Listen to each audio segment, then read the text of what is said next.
دورہ قرآن میں پہلا پارہ الف لام میم، اور ہم سورہ فاتحہ سے شروع کرتے ہیں۔ الحمدللہ والصلاة والسلام علی رسولہ وعلی آلہ واصحابہ اجمعین۔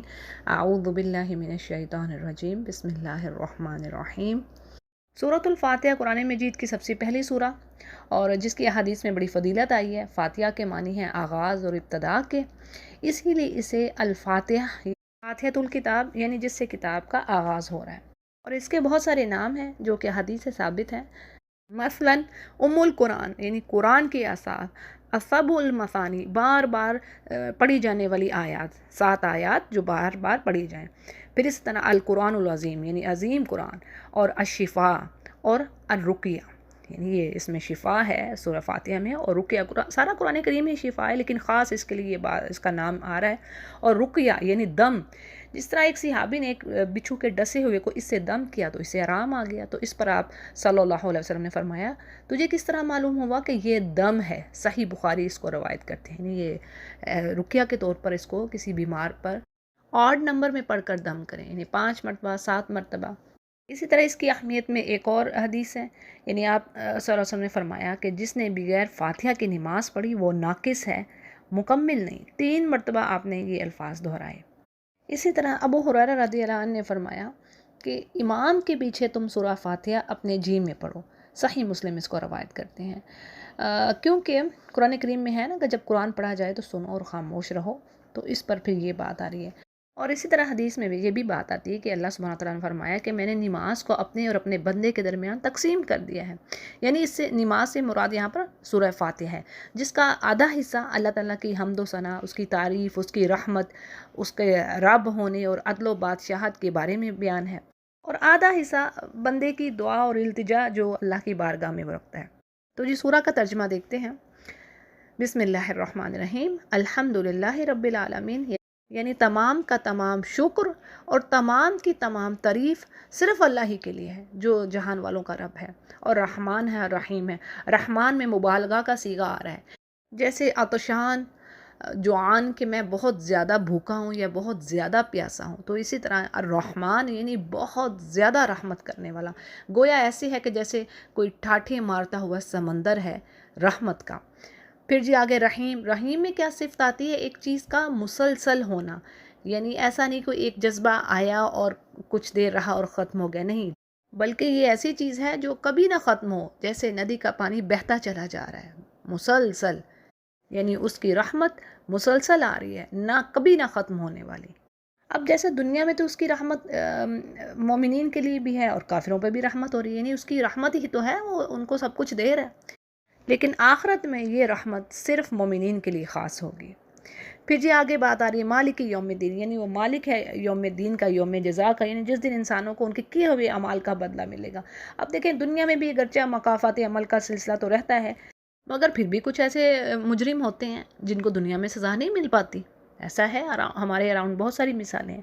تو اسی لیے آخرت کا دن ہے کہ اس دن پھر مکمل ہر کسی کو پورا پورا بدلہ ملے گا جو اس نے کیا، اور پھر اس کی سزا اور جو ریوارڈ ہے وہ اسی طریقے سے دیا جائے گا، اور اس دن صرف اور صرف اسی کا اختیار ہوگا۔ دیکھیں دنیا میں اللہ نے اختیارات دیے ہیں، یعنی یہ آزمائش ہے نا، امتحان گاہ ہے یہ، تو اللہ نے دے رکھے ہیں لوگوں کے پاس اختیارات کے، دیکھو یعنی اللہ تمہیں ان کو آزما رہا ہے، لیکن اس دن کیا ہے، یعنی یہ جو پھر دنیا کی آزمائش ہے، یہ جو ایک سلسلہ یہ ختم، اور اصل بادشاہ کی طرف سب لوٹیں گے، اور کیا ہوگا کہ اس دن اللہ فرمائے گا لمن الملک اليوم، آج کس کی بادشاہی ہے؟ پھر وہ خود ہی جواب دے گا للہ الواحد القہار۔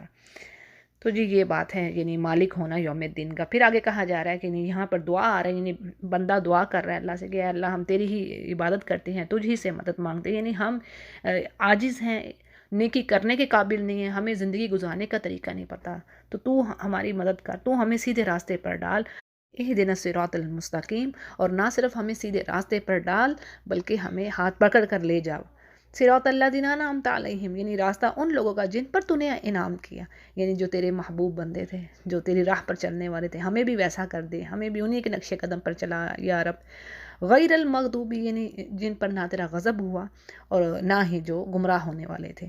اچھا جی روایات کے مطابق یہ بات ثابت ہے کہ مغضوب سے مراد یہودی ہیں اور ضالین سے مراد نصارہ ہیں۔ یعنی اللہ سے ہم ان کا راستہ چاہتے ہیں جو انبیاء کا راستہ ہے، جو صحابہ کرام کا راستہ تھا، جن پر اللہ نے انعام کر دیا۔ اور سورہ فاتحہ کے آخر میں آمین کہنے کی نبی کریم صلی اللہ علیہ وسلم نے بڑی تاکید کی ہے، اور اس کی بڑی فضیلت ہے۔ اسی لیے امام اور مقتدی ہر ایک کو آمین کہنی چاہیے، اور نبی کریم صلی اللہ علیہ وسلم جہری نمازوں میں اونچی آواز سے آمین کہا کرتے تھے، اور صحابہ کرام بھی، حتیٰ کہ مسجد گونج اٹھتی۔ سنن ابن ماجہ اس کو روایت کر رہے ہیں۔ تو جی الحمدللہ سورہ فاتحہ کی مختصر تفصیل میں نے آپ کے آگے رکھی۔ ہم حق تو نہیں قرآن کریم کا بالکل بھی نہیں ادا کر سکتے، لیکن جتنی کہ ہماری کوشش ہے، جو ٹائم ہے اس کے حساب سے جو بات انشاءاللہ واضح ہو سکے۔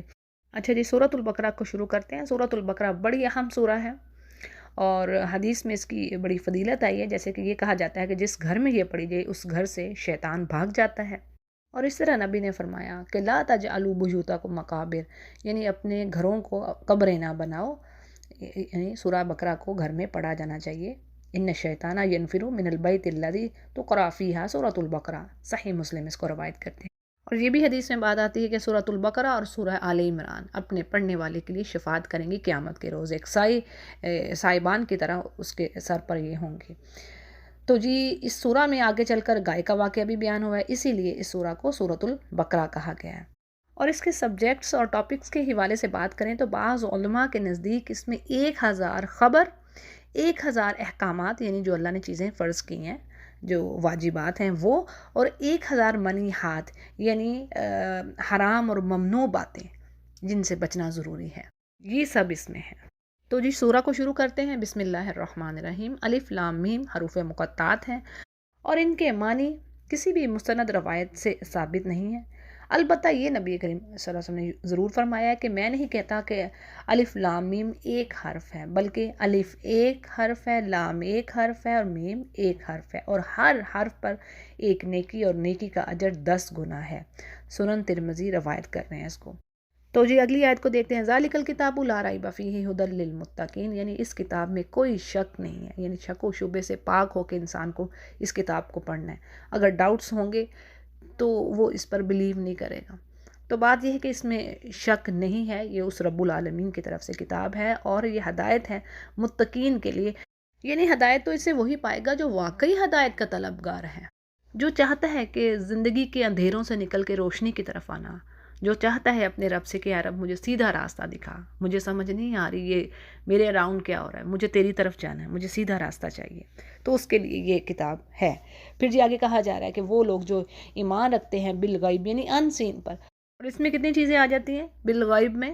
اللہ کی ذات، فرشتے، جنت، دوزخ، اور اسی طرح ہم نے پچھلے انبیاء کو نہیں دیکھا، نہ اپنے نبی کو، لیکن ہم ایمان رکھ رہے ہیں۔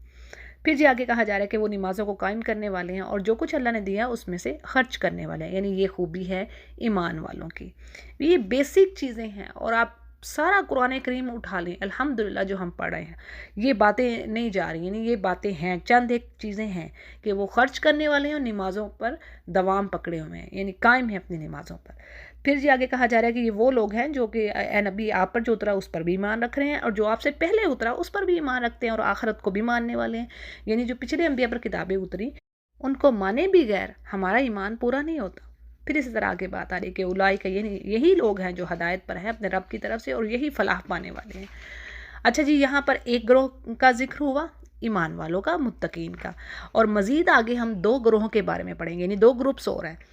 تو دوسرا گروپ کون سا ہے؟ کافروں کا، بے شک جنہوں نے کفر کیا، برابر ہے اے نبی آپ ان کو ڈرائیں یا نہ ڈرائیں، وہ ایمان نہیں لائیں گے۔ یعنی کچھ لوگ ایسے ہیں جن پر کلمہ عذاب ثبت ہو گیا، پیچھے پڑھ لیا قرآن کریم میں جگہ جگہ، تو اب وہ نہیں اس کی طرف، اللہ کی طرف پلٹیں گے۔ جیسے اللہ نے کہہ دیا کہ اللہ ان کے سامنے خود بھی کھڑا ہو جائے گا فرشتوں کے صف میں آ کر، تو بھی یہ یقین نہیں کریں گے، استغفر اللہ۔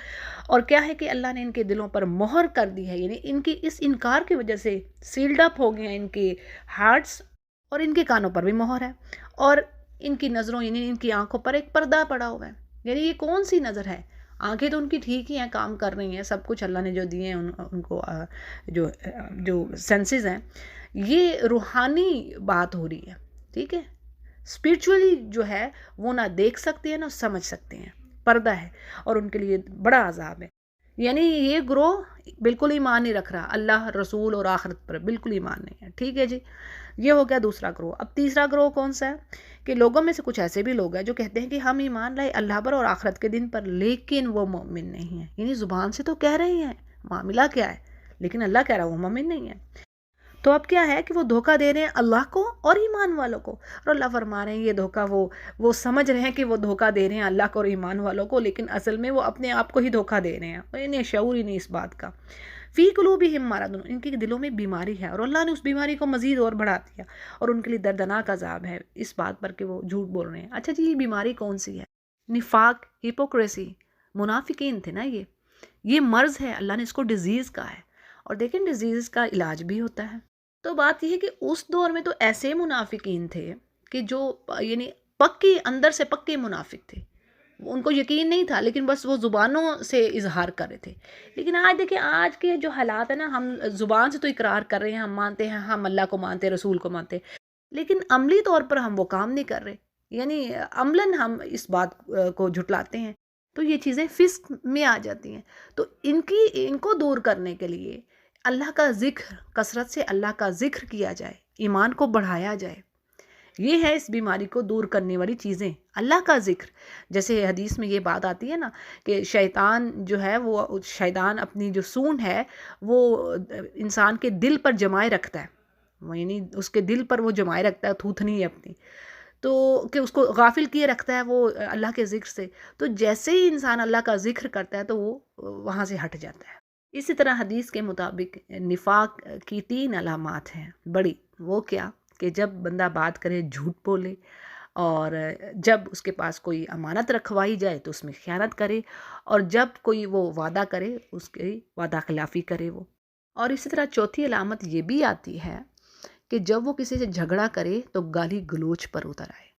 تو آپ نے فرمایا کہ جس کسی میں یہ ایک بھی علامت ہو، یعنی ان میں سے کوئی ایک بھی پائی جائے تو وہ نفاق کی علامت ہے، تو یہ خبردار کر دینے والی چیز ہے۔ پھر جی آگے کہا جا رہا ہے کہ جب ان سے کہا جاتا ہے کہ فساد نہ کرو زمین پر، تو کہتے ہیں کہ نہیں جی ہم تو اصلاح کرنے والے ہیں، ہم تو فسادی ہیں ہی نہیں ہیں۔ ہاں اللہ فرما رہے ہیں کہ یہی فسادی ہیں، ان کو شعور ہی نہیں ہے۔ اور جب ان سے کہا جاتا ہے کہ ایمان لے آؤ، جیسے کہ یعنی مخلص مسلمان ایمان لائے ہیں، تو کہتے ہیں کہ ہم ایسے ایمان لائیں جیسے کہ یہ بے وقوف ہیں۔ حالانکہ اللہ فرما رہے ہیں بے وقوف تو یہی ہیں، لیکن ان کو علم ہی نہیں ہے اس چیز کا، یعنی سچے ایمان والوں کو وہ بے وقوف کہتے ہیں کہ بھئی یہ کیا ہے، یہ کوئی ان سے کچھ چھن گیا ہے، کوئی پیارا چلا گیا، کوئی موت ہوگی کسی کی تو اس پر بھی یہ شکر کر رہے ہیں، اور اگر کوئی خوشی مل رہی ہے تب بھی شکر ہے، تو یہ کیا حالت ہے۔ یعنی آج بھی آپ دیکھیں کہ جو صحیح طریقے سے عمل کر رہا ہے، پریکٹس کر رہا ہے دین کو، کوئی داڑھی والا ہے یا کوئی نقاب کرنے والی، حجاب تو اکثر خواتین الحمدللہ کر رہی ہیں، لیکن کوئی نقاب کرنے والی ہے تو وہ اسٹرینج سی لگ رہی ہوتی ہے، اس کا امیج ہی لوگوں کے سامنے کوئی بہتر نہیں ہوتا، کہ اس کو سمجھا جاتا ہے کہ یہ جی کم پڑھے لکھے ہیں، کم ان کو ہلکا جانا جاتا ہے، یعنی کیا میں ورڈز کہوں ان کے لیے۔ تو جی واپس ہم آتے ہیں اپنے اسی پیج پر، یعنی جو منافقین اس وقت مدینہ میں تھے، ٹھیک ہے، یہ اس کی بات ہو رہی ہے۔ جب یہ ایمان والوں سے ملتے ہیں تو کہتے ہیں کہ ہم ایمان لائے، اور جب اپنے شیطانوں کے پاس اکیلے ہوتے ہیں، اپنے دوستوں کے پاس، تو کہتے ہیں کہ ہم تو تمہارے ساتھ ہیں، ہم تو ان کے ساتھ ہنسی مذاق کر رہے ہیں۔ اللہ فرماتے ہیں کہ اللہ ان کے ساتھ ہنسی کر رہا ہے، اور ان کو ان کی طغیانی میں، ان کی سرکشی میں مزید بڑھا رہا ہے، اور وہ اندھے ہو رہے ہیں اس چیز میں، اور وہ ایسے ہیں کہ جنہوں نے گمراہی کو خرید لیا ہدایت کے بدلے، اور پس یہ تجارت ان کی بالکل بھی نہ نفع دے گی، اور نہ ہی وہ ہدایت پانے والے ہوں گے۔ اور اسی طرح سورہ نساء میں ہم نے پڑھ لیا نا کہ منافقین کیا صفات ہوتی ہیں، یعنی نماز کے لیے بڑی سستی دکھاتے ہیں، ریاکاری کی نمازیں پڑھتے ہیں، دکھاوے کی نمازیں پڑھ رہے ہوتے ہیں، اللہ کا بڑا ہی تھوڑا ذکر کرتے ہیں، اللہ معاف کرے، یعنی یہ منافقین کی صفت ہے، اللہ کا ذکر کم کرنا، تو اس سے بچنا ہے۔ پھر اسی طرح جو ان کی سزا ہے، یعنی اللہ نے یہ سزا مشرکوں کو بھی نہیں کہی کہ وہ یعنی جہنم کے سب سے نچلے درجے پر، یہ سورہ نساء کی آیات کا مفہوم رکھ رہی ہوں میں آپ کے آگے، اسفلا یعنی سب سے نچلے درجے پر کون ہوں گے؟ منافقین۔ دیکھیں نا یہ کتنے خطرناک ہوئے نا مسلمانوں کے لیے، ایک کھلا سانپ ہے، وہ آپ کو نظر آ رہا ہے، دشمن ہے آپ کا سامنے، آپ اس کو آسانی سے مار سکتے ہیں، اور ایک آستین میں چھپا ہوا سانپ ہے، وہ کیسے وہ تو نظر ہی نہیں آ رہا، تو وہ زیادہ خطرناک ہوا کہ کھلا ہوا سانپ۔ تو یہ چیز ہے ان کے لیے، اسی لیے اللہ تعالیٰ نے ان کے سزا بھی زیادہ سوئے رکھی ہے، آگے اللہ مثال دے رہے ہیں، ایک پرسونیفیکیشن ہے انہی کے لیے کہ ان کی مثال ایسی ہے جیسے کسی شخص نے اندھیرے میں کچھ روشنی کی، اور جب اس کا جو ماحول تھا یعنی خوب روشن ہو گیا وہ جگہ، اور اللہ تعالیٰ کیا ہوا کہ اس روشنی کو لے گیا اور وہ اندھیروں میں ہی بھٹکتا رہ گیا۔ یعنی نبی کے پاس آئے، ایمان والوں کے ساتھ آئے، حلال حرام اور خیر و شر کو بھی پہچان گئے، لیکن کیا ہوا کہ دوبارہ پھر اسی کفر و نفاق کی طرف لوٹ گئے، یعنی دل پھر اسی طرح کالا کا کالا، اور یہ بہرے گونگے اور اندھے ہیں یعنی روحانی طور پر، بس یہ نہیں لوٹیں گے۔ پھر جی آگے ایک اور مثال آ رہی ہے کہ یہ جیسے کوئی آسمانی بارش ہوتی ہے جس میں اندھیرے ہیں اور گرج ہے اور بجلی ہے، یہ تیز بارش کہہ لیں جس میں لائٹننگ بھی ہو رہی ہے اور گرج بھی ہے، اور موت سے ڈر کر انسان اپنی انگلیاں کانوں میں ڈالے اور اللہ تعالیٰ کافروں کو گھیرنے والا ہے، اور قریب ہے کہ وہ بجلی ان کی آنکھیں یعنی بینائی ہی لے جائے۔ اور ہوتا کیا ہے کہ جب روشنی ہوتی ہے تو اس میں چلنے لگتے ہیں، اور جب ان پر اندھیرا ہوتا ہے تو کھڑے ہو جاتے ہیں۔ یعنی اس میں کیا چیز آ رہی ہے کہ منافقین کا ایک دوسرا گروہ جس کا ذکر ہے، یعنی جن کے دل شک و شبے میں ہی پڑے ہوئے ہیں، جیسے اس بارش کی طرح جس میں اندھیرے اور شکوک ہیں۔ اور ہوتا کیا ہے کہ جب اسلام یا مسلمانوں پر کوئی مشکلات آتی ہیں، کوئی مصائب کھڑے ہوتے ہیں، تو پھر وہ تو پریشان ہو کے پیچھے کھڑے ہو جاتے ہیں، اور پھر جب فائدہ حاصل ہوا تو پھر ان کے ساتھ ہیں۔ اللہ فرماتے ہیں کہ اگر اللہ چاہے تو اپنی دی ہوئی یہ جو صلاحیتیں اللہ نے ان کو دے دی ہیں، جس سے یہ تھوڑے بہت ایمان کی طرف آگے ہیں، وہ بھی ان سے لے لے، وہ بھی ان سے سلب کر لے، اور اللہ ہر چیز پر قادر ہے۔ اگلی آیات سے موضوع بدل رہا ہے بالکل، جیسے یہاں پر بات آ رہی ہے کہ اے انسانوں، تمام انسانوں سے کہا جا رہا ہے کہ تم اس رب کی بندگی کرو، یا اس کی عبادت کرو جس نے تمہیں پیدا کیا ہے، اور تم سے پہلے لوگوں کو بھی اس نے پیدا کیا ہے تاکہ تم تقوی اختیار کرو۔ دیکھیں تقوی کا حصول کیا ہے، تقوی کیسے حاصل ہوگا؟ رب کی بندگی سے، عبادت سے۔ اور تقوی کیا ہے؟ تقوی ہر خیر کی چابی ہے۔ اتقوا اللہ کئی جگہوں پر آتی ہے نا بات کہ ڈرو اللہ سے، اللہ کا تقوی یعنی محبت کے ساتھ خوف ہونا چاہیے، ایسا خوف نہیں کہ بس ڈر ہی ڈر، محبت بھی اللہ کے ساتھ ہو، تو ایسا ڈر جس میں شدید محبت ہو اللہ کی، وہ ہے تقوی، اور یہ ہر خیر کی چابی، یعنی یہ کام ہوگا تو پھر سارے رائچیس ڈیڈز آپ کے ہوں گے، اسی پر بیس کر رہے ہیں۔ تو یہ کیسے حاصل ہوگا؟ اللہ کی عبادت سے، اللہ نے فرما دی۔ اور آگے اللہ کی نعمتوں کا ذکر ہے، یعنی جس نے تمہارے لیے زمین کو فرش کی جیسے یعنی بچھونا بنا دی جس پر تم آرام سے چل پھر سکتے ہو، اور آسمان کو چھت بنا دی، یعنی وہ پروٹیکٹ کر رہی ہے تمہیں بہت ساری ہارمفل ریز سے، اور اسی نے آسمان سے پانی برسایا، اور اس پانی سے پھر تمہارے لیے یعنی زمین پر پانی گرتا ہے اور ویجیٹیشنز اگ رہی ہیں، ثمرات ہیں، تمہارے لیے رزق ہے، اور بس تم اللہ کے ساتھ کوئی شریک نہ بناؤ۔ دیکھیں یعنی ساری نعمتیں اللہ نے گنوا دی ہیں، تو کہنے کا مقصد ہے کوئی یہ کام کوئی اور کر سکتا ہے؟ کوئی اللہ کا پارٹنر نہیں ہے۔ اگر ایک سے زیادہ الہ ہوتے تو یہ کائنات کا جو سسٹم تھا سارا دھرم برہم ہو کے رہ جاتا، وہ آپس میں ہی لڑ رہے ہوتے۔ یہ اللہ نے کہہ دیا قرآن کریم میں، یہ مثال دی اللہ نے۔ پھر کہا جا رہا ہے اگر تم کسی شک میں ہو جو ہم نے نازل کیا اپنے بندے پر، یعنی اس کتاب کے شک میں ہو، تو اچھا پھر اس جیسے تم کوئی سورہ لے آؤ، اور تم اپنے مددگاروں کو بلا لو، شہداء یعنی گواہ، کوئی مددگار جو تمہارے ہوں اللہ کے علاوہ، اگر تم سچے ہو یعنی اکٹھے کر لو گواہ، اور اس کے جیسے کوئی سورہ لے آؤ۔ پھر کہیں پر اللہ چیلنج کرتا ہے کہ اس جیسی 10 صورتیں ہی بنا کے لے آؤ، اور پھر آگے یہی کہا جا رہا ہے کہ تم ایسا نہیں کر سکو گے، ہرگز نہیں تم ایسا کر سکو گے، تو بس کیا ہے یعنی تم کر ہی نہیں سکتے، تم یہ اللہ کا کلام ہے، تم اس کی مثل لا ہی نہیں سکتے، اور اس کی حفاظت کی ذمہ داری بھی اللہ نے خود لے دی قرآن کریم کی۔ بھئی پچھلی کتابیں تو چینج ہو چکی، انسانوں نے کارنامے کر دکھائے، تو اللہ نے اب اس کی حفاظت کی ذمہ داری خود لی ہے۔ الفاظ نہیں چینج کر سکتا کوئی بھی، لیکن کیا ہے کہ اب تفاسیر میں لوگ چینجز کر دیتے ہیں۔ اللہ تعالیٰ بچائے اس گھناؤنے کام سے۔ پھر جی آگے بات آ رہی ہے کہ ڈرو اس آگ سے جس کا ایندھن پتھر اور انسان ہوں گے، اور جو کافروں کے لیے تیار ہوئی ہے۔ اور آگے کہا جا رہا ہے کہ یہ بشارت دے دیجیے، یعنی گڈ نیوز ہے ان ایمان والوں کے لیے جنہوں نے عمل صالح کیے، ان کے لیے اللہ تعالیٰ جنات تیار کی ہیں جن کے نیچے نہریں بہہ رہی ہیں، اور جو ان کو رزق وہاں پر دیا جائے گا، جو یعنی ثمرات ہوں گے، وہ یہ کہیں گے قالوا ھذا الذی رزقنا من قبل، یعنی ہمیں تو ایسا دنیا میں بھی دیا گیا تھا، یعنی وہ جو ثمرات فروٹس ہوں گے وہ ملتے جلتے ہوں گے، یہ دکھنے میں ملتے جلتے ہوں گے لیکن ذائقے میں ہرگز نہیں، یعنی ان کے رنگت یا آپ کہہ لیں شیپس ان کی، لیکن جو ٹیسٹ ہے ذائقہ وہ ویسا نہ ہوگا۔ اور مزید ان کے لیے کیا ہے کہ جی ان کے پاک جوڑے ہوں گے، اور وہ ہمیشہ وہیں پر رہیں گے، یعنی ہمیشہ ہمیشہ کے لیے۔ اس سے بڑھ کر وہ بات کیا ہے؟ یہاں پر تو نہیں ہمیشہ رہ سکتا، کتنی بھی کوئی لمبی عمر جی لے، آخر تو اس کو قبر میں ہی جانا ہے۔ تو اس خبر سے بڑھ کر کیا خوشخبری ہوگی کہ ہمیشہ وہ رہے گا وہیں پر. دیکھیں نا، یہ اور خالدون کا ورڈ آپ دیکھیے ہر جگہ پر آتا ہے. ہم فیہا خالدون، ہمیشہ، فار ایور، ٹیمپرری نہیں. تو یہی تو چاہیے ہمیں عارضی زندگی نہیں چاہیے، ہمیں انشاءاللہ پرماننٹ لائف چاہیے. اچھا جی، آگے پھر بات بدل رہی ہے. یعنی اللہ فرماتے ہیں کہ بے شک وہ شرم نہیں کرتا اس چیز میں کہ وہ بیان کرے مثال مچھر کی، یا پھر اس سے بھی اوپر، یعنی اس سے بھی چھوٹی چیز کوئی ہو اس کی مثال بیان کرا. تو اللہ کو تو اس چیز سے شرم نہیں ہے، بلکہ چھوٹی چیز، جو چیز کریٹ کرنا، جو اس کا خالق ہے، وہ تو زیادہ ایک بڑا کام ہے.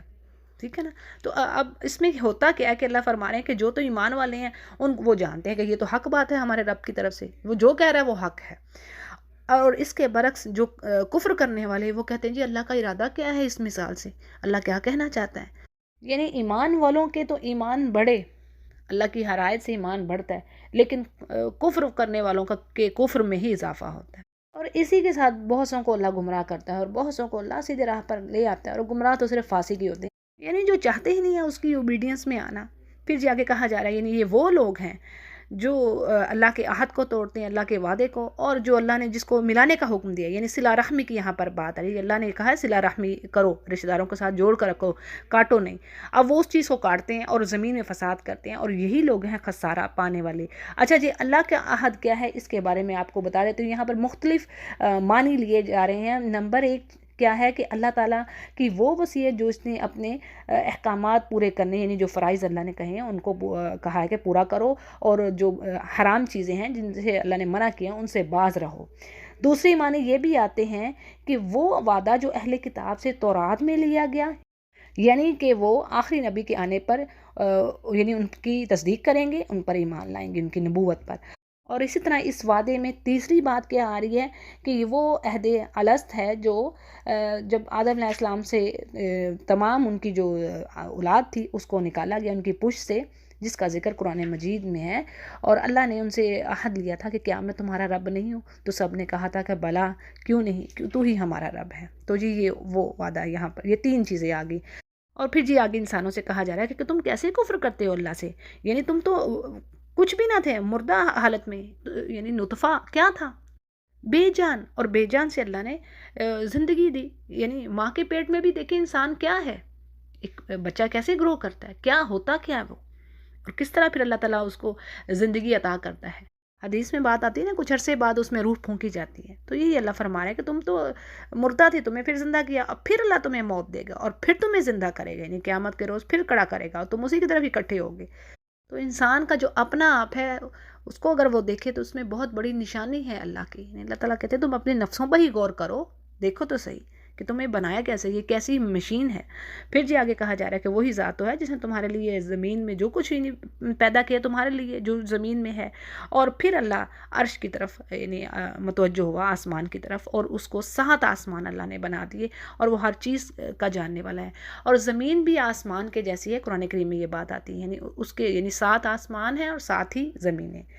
آگے پھر ٹاپک چینج ہے، یعنی یہاں پر آدم علیہ السلام کی تخلیق اور فرشتوں کا تعظیمی سجدہ وغیرہ اس کی بات ہے. تو آیات کا مفہوم یہ ہے کہ اللہ سبحانہ تعالیٰ فرشتوں سے کہتے ہیں کہ میں یعنی زمین کے لیے خلیفہ بنانے والا ہوں، اور یہ جسٹ ان کے لیے ایک آگاہی تھی، انہیں معلوم ہو یہ کام ہونے لگا ہے. اب اس پر فرشتے کہتے ہیں کہ اے رب تو ایسے شخص کو پیدا کرتا ہے جو زمین میں فساد کرنے والا ہوگا اور خون بہائے گا، تو ہم تو تیری تسبیح بھی بیان کریں، حمد کرتے ہیں اور ماحول کو بھی پاک صاف رکھتے ہیں. یعنی یہ خوبی ان کی کیا کہ نہ صرف وہ اللہ کی حمد بیان کرتے ہیں، پاکی بیان کرتے ہیں، بلکہ ماحول کو بھی پاک صاف رکھنا. ٹھیک ہے. اب فرشتوں کا یہ کہنا حسد یا اعتراض تھا؟ تو ایسا نہیں تھا، بلکہ حقیقت جاننے کے لیے وہ کہنا چاہ رہے تھے. اور پھر یہ بھی بات آتی ہے روایات میں کہ جنات جو تھے وہ انسانوں سے پہلے کے تھے، اور انہوں نے بھی زمین پر فساد ہی کیا تھا، یعنی خون ریزیاں، جنگ و جدل، کچھ اس طرح کی بات تھی. تو مقصد یہ تھا. پھر جی اللہ فرماتا ہے کہ میں جو جانتا ہوں تم نہیں جانتے. یعنی ایسا ہوگا کہ یہ فساد مچائیں گے. اکثر یہ دیکھیں نا فاسقون کی ہے، یہ اللہ نے قرآن میں کہہ دیا، لیکن اس کے باوجود اللہ نے دیکھیں انبیاء، شہداء، صالحین، اولیاء، یہ سب ہیں. یہ بات اللہ نے واضح کر دی. اور پھر کیا تھا، آدم علیہ السلام کو اللہ نے کچھ نام سکھائے، اور یہ نام کیا تھے ان کے بارے میں جو روایات میں بات آتی ہے کہ اس سے مراد تمام اشخاص اور اشیاء، یعنی جتنے بھی انسان ہیں زمین پر اور چیزوں کے نام آدم کو سکھا دیے گئے، اور بعض روایات میں یہ بھی بات آتی ہے کہ ان کی ساری اولاد کے نام سکھا دیے جو قیامت تک پیدا ہونی تھی، یعنی انسان آدم کی اولاد ہے نا. جی آدم علیہ السلام نے وہ نام یاد کر لیے، اور جب اللہ نے فرمایا کہ آپ وہ نام بتلائیے تو انہوں نے سب کچھ بیان کر دیا جو فرشتے بیان نہ کر سکے. یعنی فرشتوں پر کو بھی یہ آفر دی گئی کہ آپ یہ نام بیان کر سکتے ہیں، تو انہوں نے کہا نہیں، اے ہمارے رب، ہمیں تو اتنا ہی علم ہے جتنا تو نے ہمیں علم دیا، اور تو ہی زیادہ جاننے والا اور حکمت والا ہے. اب اس بات پر اللہ سبحانہ تعالیٰ نے فرشتوں کو حکم دیا، تمام کے تمام فرشتوں کو حکم دیا کہ آدم علیہ السلام کو سجدہ تعظیمی کریں. یعنی یہ سجدہ تعظیمی تھا، عبادت والا سجدہ نہ تھا. ٹھیک ہے جی.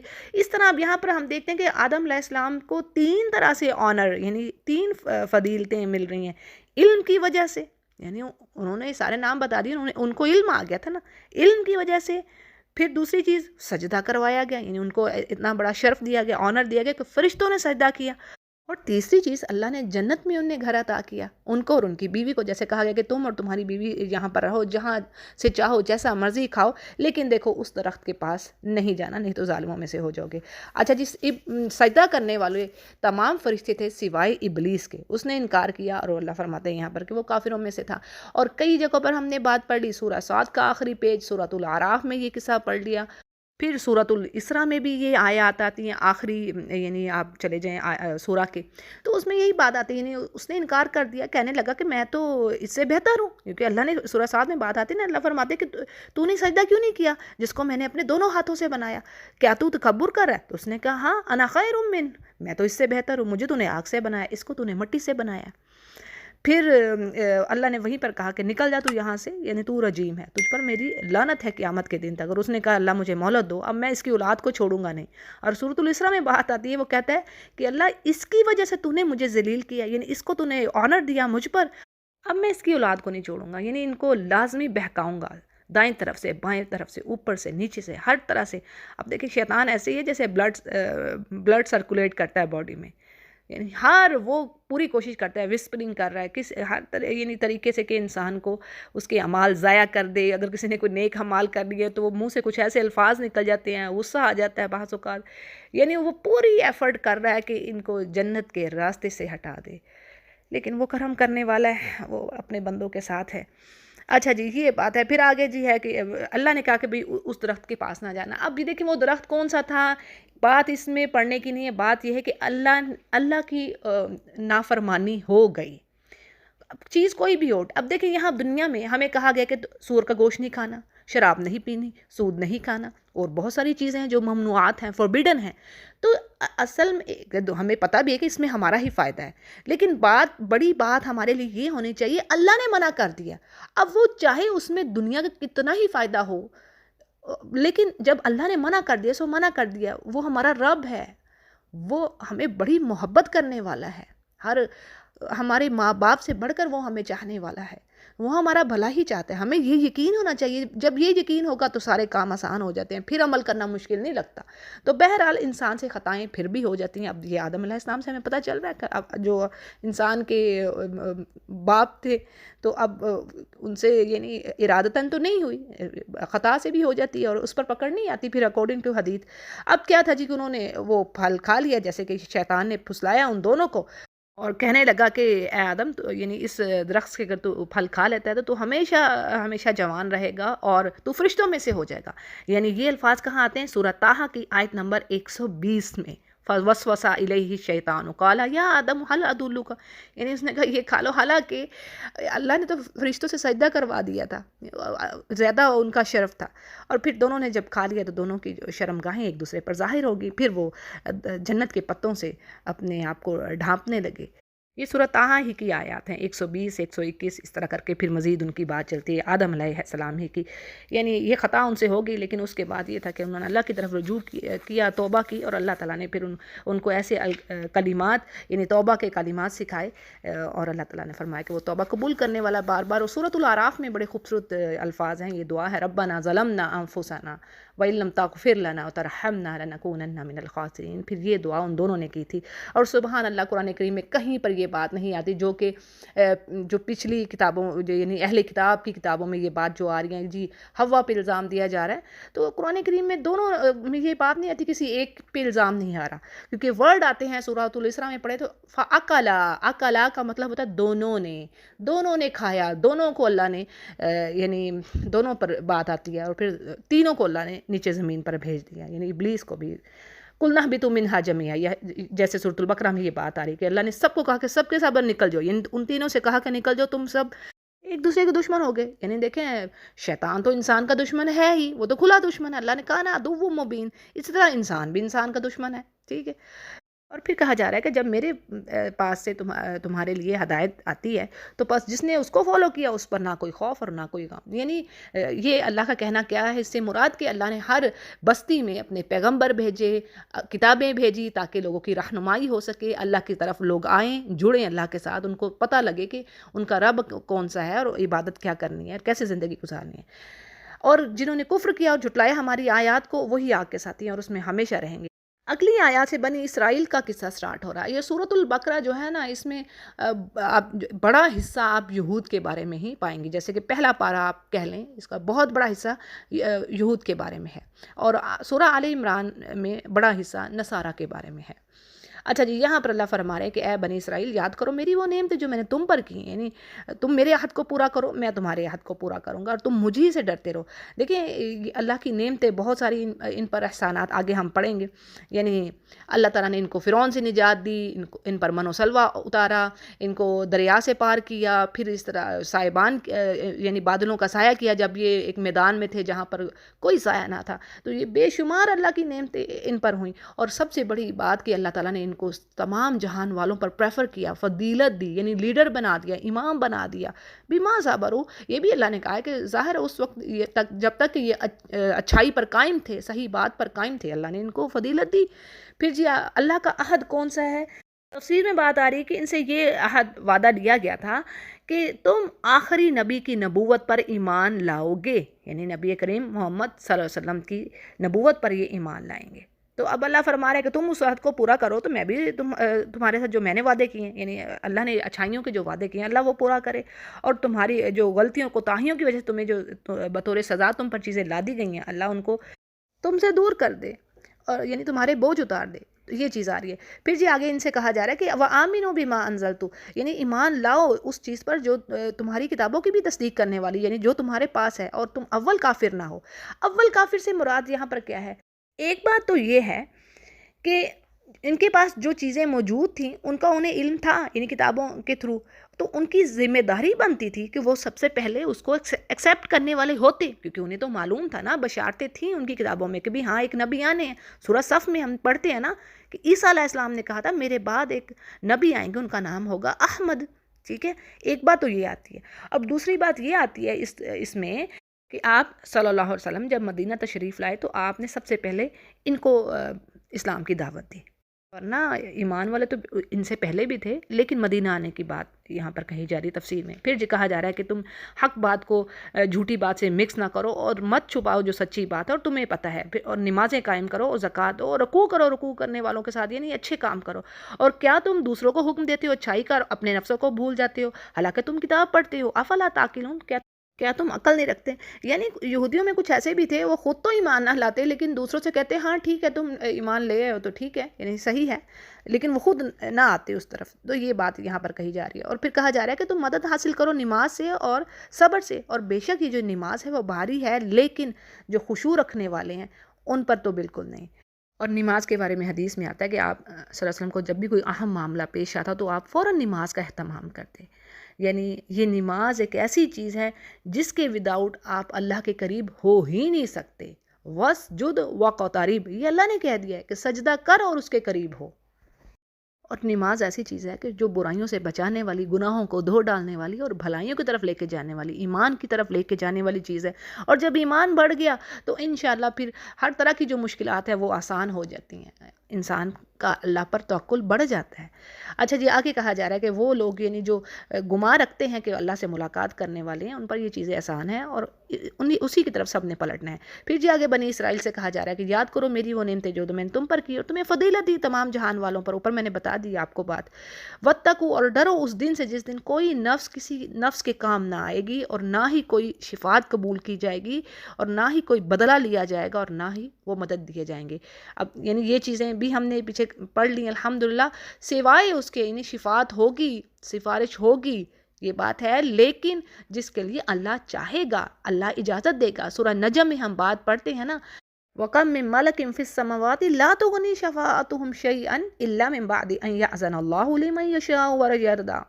آیت نمبر 26 ہے۔ یعنی کتنے ہی فرشتے آسمان میں ہیں، فرشتے بھی دعا کرتے ہیں نا مومن کے لیے، پڑھ چکے ہیں یہ قرآن کریم میں، اللہ نے کہا وہ دعا کرتے ہیں کہ اللہ ان کو جنت میں داخل کر دے جو متقین ہیں۔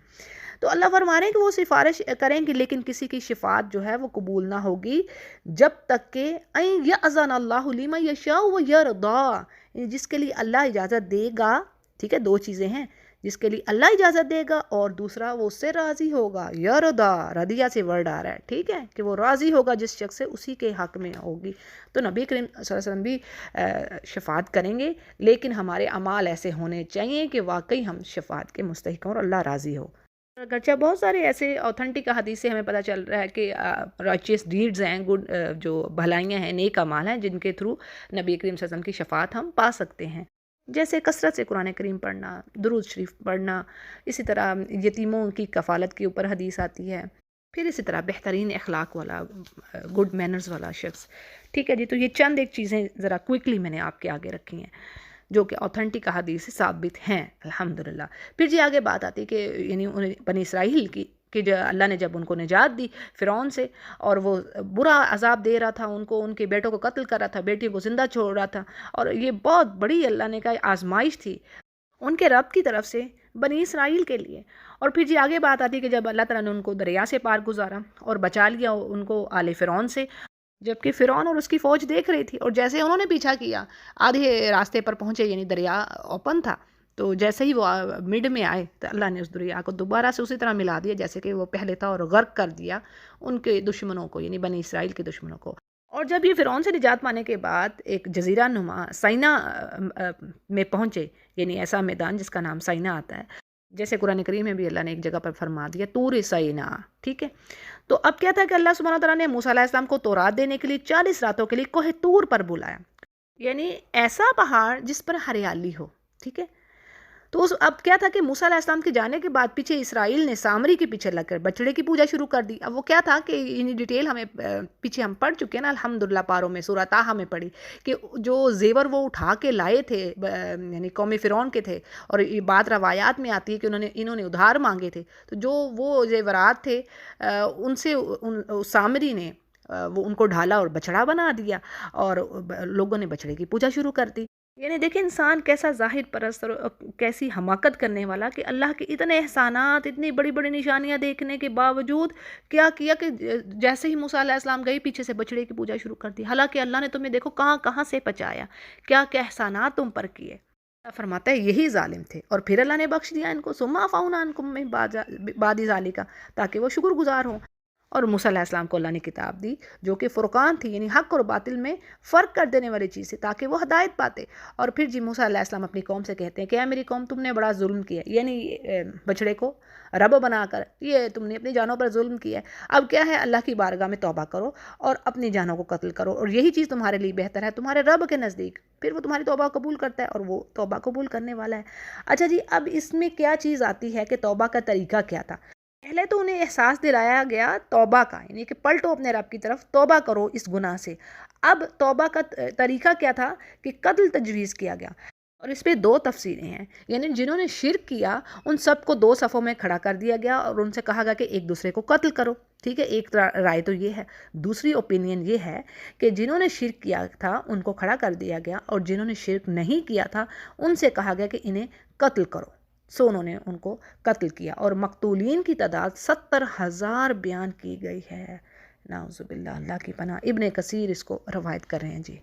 یعنی کیا بات ہوئی کہ نہ صرف توبہ کافی تھی بلکہ یہ ان کی سزا بھی ان کو دی گئی، یعنی شرک اتنا بڑا جرم ہے، ان شرک لظلم عظیم، سورہ لقمان میں پڑھ چکے ہیں نا۔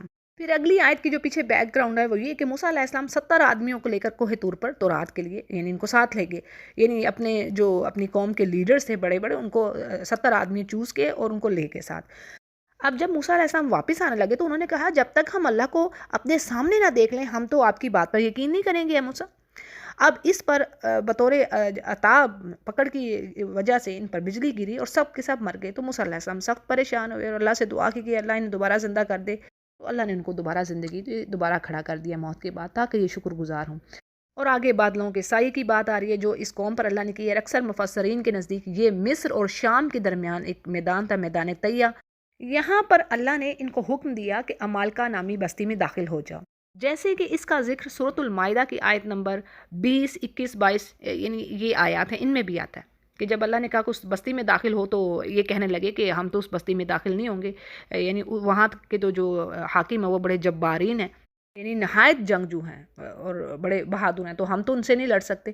تو اب کیا ہے کہ بطور سزا بنی اسرائیل کو اللہ سبحانہ تعالیٰ نے 40 سال تک طیہ کے میدان میں ہی رکھا، یعنی وہیں پر سر ٹکراتے رہے۔ اور بعض کے نزدیک یہ بات صحیح نہیں، یہ بعض مفسرین کہتے ہیں جی کہ صحرائے سینا میں اترنے کے بعد جب سب سے پہلے پانی اور کھانے کا مسئلہ پیش آیا تو تھا اس وقت یہ انتظام کیا گیا تھا، یعنی اللہ نے بادلوں کا سایہ کیا اور ان پر اللہ نے من و سلوہ اتارا، یعنی یہ صحرائے سینا کی بات ہے، بعض مفسرین یہ کہتے ہیں۔ اور اللہ فرماتے ہیں کھاؤ جو طیب چیزیں تمہیں دی ہیں، اور ہم نے ان پر ظلم نہیں کیا لیکن وہ اپنی جانوں پر خود ہی ظلم کرنے والے تھے۔ اب من و سلوہ کیا تھا؟ حدیث میں بات آتی ہے کہ من جو تھا مشروم کی ایک قسم تھی جو بنی اسرائیل اور موسیٰ علیہ السلام پر نازل ہوئی، اور اس کا پانی آنکھوں کے لیے شفا ہے، صحیح مسلم اس کو روایت کر رہے ہیں۔ اسی طرح سلوہ ایک بٹیر یا چڑیا کی طرح کا ایک پرندہ تھا جسے ذبح کر کے وہ، یعنی یہ ایسا رزق تھا جو آسانی سے اویلیبل تھا ان کے لیے۔ پھر جی آگے بات ہوتی ہے کہ اللہ نے ان کو حکم دیا کہ ایک بستی میں داخل ہو جاؤ، اور مفسرین کے نزدیک یہ بستی بیت المقدس ہے، اور اس میں انہیں حکم کیا ہوا تھا کہ اس بستی میں سجدہ کرتے ہوئے داخل ہو جاؤ، اور ورڈ حتّۃ، یعنی کہ اللہ تو ہماری خطاؤں کو معاف فرما دے، اس ورڈ کو کہتے ہوئے داخل ہو، یعنی اپنے گناہوں کی مغفرت مانگتے ہوئے داخل ہو۔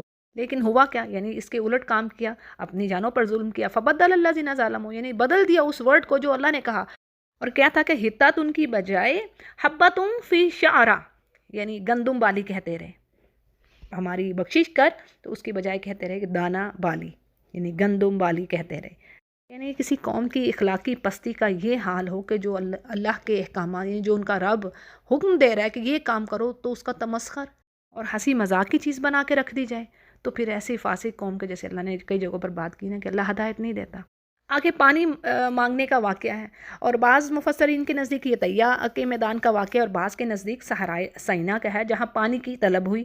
موسیٰ علیہ السلام نے پانی مانگا اپنی قوم کے لیے، تو اللہ نے فرمایا کہ آپ اپنی لاٹھی پتھر پر ماریے، سو اس پتھر سے 12 چشمے جاری ہو گئے، جیسے کہ یعنی 12 قبیلے تھے، یعقوب علیہ السلام کے 12 بیٹے تھے نا، تو 12 قبیلے تھے، تو اسی طرح 12 چشمے اللہ نے جاری کر دیے تاکہ ہر کوئی اپنے اپنے چشمے کو پہچان لے۔ پھر جی کہا جا رہا ہے کہ یعنی اللہ کے دیے ہوئے رزق سے کھاؤ اور پیو اور دیکھو زمین میں فساد نہ کرو۔ پھر آگے بات آتی کہ جب انہوں نے موسیٰ علیہ السلام سے کہا کہ ہم تو ایک کھانے پر صبر نہ کریں گے، آپ اپنے رب سے کہیے، یعنی دیکھیں انداز بھی کیا کہ آپ اپنے رب سے کہیے ہمارے لیے زمین کی جو پیداوار ہیں، یعنی ساگ، ککڑی، گیسو، مسور، یعنی دالیں وغیرہ، پیاز وغیرہ، یہ ہمیں دے۔ تو اس پر موسیٰ علیہ السلام کہتے ہیں کہ یعنی تم ایک بہترین چیز کو چھوڑ کر ادنا چیز کو مانگتے ہو، تو اچھا جاؤ پھر اترو، جاؤ اس شہر میں، تمہاری جو چاہت کی چیزیں ہیں وہ سب تمہیں ملیں گی۔ اور مفسرین کے نزدیک یہ قصہ بھی اسی میدان طیہ کا ہے۔ مصر سے مراد یہاں پر ملک ہے، ٹھیک ہے، کوئی یعنی سٹی کا نام ہے مصر، یعنی ان سے کہا گیا کہ کسی بھی شہر میں چلے جاؤ، وہاں کھیتی باڑی کرو اور اپنی جو سبزیاں دالیں ہیں اگاؤ اور کھاؤ، یعنی تمہارا مطالبہ پورا ہوتا ہے۔ پھر جی آگے کہا جا رہا ہے کہ اللہ نے ان پر ذلت اور مسکنت ڈالی اور اللہ کا غضب لے کر وہ لوٹے، اور وجہ کیا تھی کہ اللہ کی آیتوں سے کفر کرتے اور نبیوں کو ناحق قتل کرتے۔ دیکھیں پیچھے پڑھ لیا نا جیسے کس طرح اللہ کی کہی ہوئی بات کو بدلا۔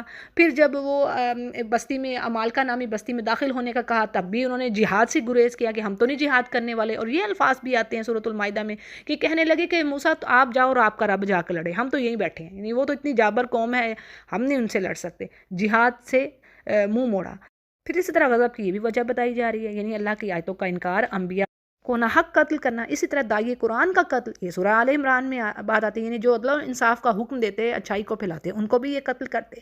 اور اسی طرح ذلت اور مسکنت کی اور وجہ بھی بتائی جا رہی یہیں پر، یعنی نافرمانی کے کاموں میں بڑھتے، جن کاموں سے روکا گیا ان کو کرتے اور حد سے تجاوز کرتے، دین کے کاموں میں کمی بیشی کرتے جو اللہ کو سخت ناپسند تھی بات. جیسے کہ دیکھیں اب انہوں نے کیا کیا، جیسے سورہ توبہ میں ہم نے پڑھ لیا نا، وقالت اليہود عزیر ابن اللہ، یعنی یہود نے کہا جی عزیر اللہ کا بیٹا ہے. وقالت النصارى المسیح ابن اللہ، اور نصارہ نے کہا یعنی عیسائیوں نے کہا کہ مسیح اللہ کے بیٹے ہیں. تو دونوں نے ہی دین میں ایکسیس کیا، بڑھ گئے، زیادتی کی. اگلی آیت میں ٹاپک چینج ہے، کہا جا رہا ہے کہ وہ لوگ جو ایمان لائے اور وہ یہودی یعنی جو صحیح تھے اپنے عقیدے کے حساب سے، یعنی اپنے وقت میں اپنے نبیوں کو فالو کرنے والے تھے، صحیح ایمان پر تھے، وہ ایمان والے یہودی، اور نصارہ یعنی وہی نصارہ جو کہ عیسیٰ علیہ السلام کے صحیح فالوورز تھے، ٹھیک ہے، جنہوں نے چینجز نہیں کی، اللہ کی آیات کو نہیں بیچا، ٹھیک ہے. یہ وہ یہاں پر ان کی بات ہو رہی ہے جو سچے یہودی اور نصارہ تھے، یعنی اپنے اپنے وقت میں وہ اپنے اپنے انبیاء کو صحیح طریقے پر فالو کر رہے تھے. اور صابئین، صابی کی جمع ہے، یعنی یہ وہ لوگ ہوں گے جو یقیناً ابتدا میں صحیح دین کے فالوورز ہوں گے. تو اسی لیے قرآن میں ان کا ذکر آیا ہے. تو اللہ فرما رہا ہے یہ لوگ اور جو ایمان والے ہوئے جنہوں نے آخرت پر ایمان رکھا اور عمل صالح کیے، تو ان کے لیے اللہ کے پاس اجر ہے، اور نہ ہی کوئی خوف ہوگا، نہ غم قیامت کے روز. پھر جی آگے بنی اسرائیل کی بات کی جا رہی ہے کہ جب ان سے اللہ نے عہد لیا اور کوہ طور کو اللہ نے ان پر کھڑا کر دیا، یعنی صاحبان کی طرح ہوا میں معلق تھا وہ، اور کہا گیا کہ کتاب کو پکڑو، یعنی کتاب کے جو احکامات ہیں، اللہ نے جو چیزیں حلال کہی ہیں، جو فرائض ہیں، ان پر عمل کرو تاکہ تم تقوی اختیار کرو. اور پھر جی کیا تھا کہ اللہ فرما رہے ہیں کہ ان میں سے اکثر ہی پھر گئے اس چیز سے. اگر اللہ کا فضل نہ ان پر ہوتا اور نہ اس کی رحمت، تو یہ خسارہ پانے والوں میں سے ہی ہوتے. پھر جی مزید ایک واقعے کی طرف اشارہ ہے کہ یقیناً یہ بنی اسرائیل جانتے ہیں اس بات کو، یعنی یوم السبت میں جو زیادتی کر رہے تھے ان کے ساتھ اللہ نے کیا کیا، یعنی اللہ نے ان کو بندر بنا دیا. اب وجہ کیا تھی، یعنی ہفتے کا دن ان کی عبادت کے لیے مخصوص تھا، جس طرح مسلمانوں کے لیے جمعہ کا دن اور عیسائیوں کے لیے اتوار یعنی سنڈے کا دن، ٹھیک ہے، ان کے لیے ہفتے کا دن تھا. اب کیا تھا کہ ان کے لیے روایات میں یہ بھی بات آتی ہے کہ اتنی سختی تھی، کہا گیا تھا کہ اس دن نہ یہ کھانا بنائیں، نہ یہ ملازموں سے کام لیں، کوئی دنیاوی کام نہ کریں، صرف عبادت کے لیے وہ دن مخصوص رکھیں، کوئی دنیاوی کام نہ کیا جائے، ٹھیک ہے. اتنی سختی تھی، اور اس سختیاں بھی ان کی نافرمانیوں کی وجہ سے ہی پڑیں. اب کیا تھا کہ ایک بستی کا واقعہ آتا ہے کہ ایک بستی والے یعنی اللہ ان کو آزما رہا تھا. وہ سمندر میں جال ڈالتے آگے پیچھے، یعنی اگلے جو ویک ڈیز ہوتے تو ان میں ان دنوں میں مچھلیاں نہ آتی، اور جس دن ہفتے کا دن ہوتا تو مچھلیاں ابھر ابھر کر آتی. یعنی یہ ایک آزمائش تھی اللہ کی طرف سے، ٹرائل تھا، ٹیسٹ کیا جا رہا تھا انہیں. اب کیا تھا کہ انہوں نے گڑھے کھود لیے، اس میں گڑھے کھود لیے تاکہ مچھلیاں ان میں پھنسی رہیں، اور پھر اتوار والے یعنی سنڈے والے دن جا کر ان کو پکڑ لیتے. تو یہ ایک طرح سے ہیلا کر رہے تھے، اللہ کو ڈوج دے رہے تھے. تو اس پر ان کی پکڑ آئی اور اللہ نے ان کو بندر بنا دیا. اور کہا یہ جاتا ہے کہ یعنی ان کا جو انسانی شعور باقی تھا، لیکن ان کی جسمانی ساخت یعنی بندروں کے جیسے ہوگی، اور 3 دن کے بعد جو روایات میں بات آتی ہے ان کی موت واقع ہوئی. پھر جی اللہ فرما رہے ہیں کہ اس چیز کو اللہ نے عبرت کا نشان بنا دیا، اگلے پچھڑوں کے لیے عبرت کا سبب، اور نیکوں کے لیے واعظ اور نصیحت کا سبب ہو گئی. پھر جی آگے موسیٰ علیہ السلام کی بات آتی کہ جب انہوں نے اپنی قوم سے کہا کہ اللہ تمہیں ایک گائے ذبح کرنے کا حکم دیتا ہے، اور یہ گائے کیوں ذبح کرنے کا حکم دیا گیا، اس کے پیچھے بیک گراؤنڈ ہے. یعنی بنی اسرائیل میں ایک مالدار آدمی تھا جس کا وارث صرف ایک بھتیجا تھا. ایک رات اس بھتیجے نے اپنے چچا کو قتل کر کے لاش کسی آدمی کے دروازے پر ڈال دی. صبح قاتل کی تلاش میں ایک دوسرے کو وہ ذمہ دار ٹھہرانے لگے. اب یہ تھا کہ بات موسیٰ علیہ السلام تک پہنچی تو انہیں ایک گائے ذبح کرنے کا حکم ہوا اللہ کی طرف سے. اور پھر کیا تھا، اس کے پیچھے بھی حکمت تھی کہ گائے کا ایک ٹکڑا مقتول کو مارا گیا، جس سے وہ زندہ ہو گیا، اور اس نے قاتل کا نام بتا دیا، اور یعنی اس کی نشاندہی کر کے وہ دوبارہ مر گیا. فتح القدیر اس کو روایت کر رہے ہیں. یہ موسیٰ علیہ السلام اپنی قوم سے کہتے ہیں کہ گائے ذبح کرو، تو وہ کہتے ہیں آگے سے کہ موسیٰ کیا آپ ہمارے ساتھ مذاق کر رہے ہیں. یعنی بات یہ کہ بچڑے کی محبت ان کے دل میں رچ بس گئی تھی، تو وہ اس کو ذبح کرنا تو ان کے لیے ایک بڑا ہی مشکل کام تھا. تو اس پر وہ کہتے ہیں موسیٰ علیہ السلام کہ اعوذ باللہ، میں اللہ کی پناہ مانگتا ہوں کہ میں جاہلوں میں سے ہوں. یعنی نبیوں کا تو یہ کام نہیں ہے کہ یہ کوئی اللہ کا جو حکم ہے کوئی کھیل تماشا ہے. پھر جی کہتے ہیں قالوا ادع لنا، کہ اچھا ٹھیک ہے اپنے رب سے کہیے کہ ہمیں واضح کر دے وہ گائے کیسی ہو. تو اس پر موسیٰ علیہ السلام کہتے ہیں کہ گائے یعنی ایسی گائے ہو، نہ ہی بوڑھی ہو نہ ہی جوان ہو، درمیانی ہو، اور پس وہ کام کر لو جو تمہیں حکم دیا جا رہا ہے. یعنی کرنا تو وہ چاہتے ہی نہیں تھے، پھر کہتے ہیں کہ آپ اپنے رب سے دعا کیجئے کہ وہ یہ بیان کرے کہ اس کا رنگ کیسا ہو. تو اس پر فرمایا گیا کہ وہ کہتا ہے کہ گائے زرد رنگ کی ہو، چمکیلا اور دیکھنے والوں کو یعنی بھلا لگنے والا زرد رنگ ہو. اب مزید پھر سوال کرتے ہیں کہ اپنے رب سے دعا کیجئے کہ ہمیں بتائے کہ گائے یعنی مزید اس کی وضاحت ہو. ہم پر تو گائے مکس ہو گئی ہیں، یعنی ملی جلی ہیں سب کی سب. تو اس پر موسیٰ علیہ السلام فرماتے ہیں کہ اللہ کا فرمان ہے کہ وہ گائے کام کرنے والی نہ ہو زمین میں، یعنی نہ ہل جوتنے والی ہو، نہ کھیتوں کو پانی پلائے، اور وہ تندرست ہو اور بالکل بے داغ ہو. اب دیکھیں حکم تو دیا کہتا ہے کہ ایک گائے کو ذبح کر لو، اور اگر کوئی سی بھی گائے وہ ذبح کر لیتے تو اللہ کے حکم پر عمل ہو جاتا. لیکن کیا تھا کہ بیجا سوالات نے مزید ان پر یعنی اپنی سختیوں کو انہوں نے مزید بڑھا دیا.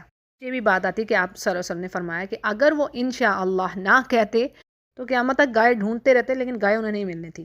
اب دیکھیں ان کی حرکتوں سے یعنی مزید سختی ہوئی کہ گائے ایسی ہو، گائے بالکل بے داغ ہو، یعنی جس کو کسی نے بڑی محبت سے پالا ہو اور اس سے کوئی کام بھی نہ لیا ہو. پھر موسیٰ علیہ السلام سے کہتے ہیں کہ اب آپ حق بات لائے ہیں، یعنی ہم پر بات واضح ہوگی.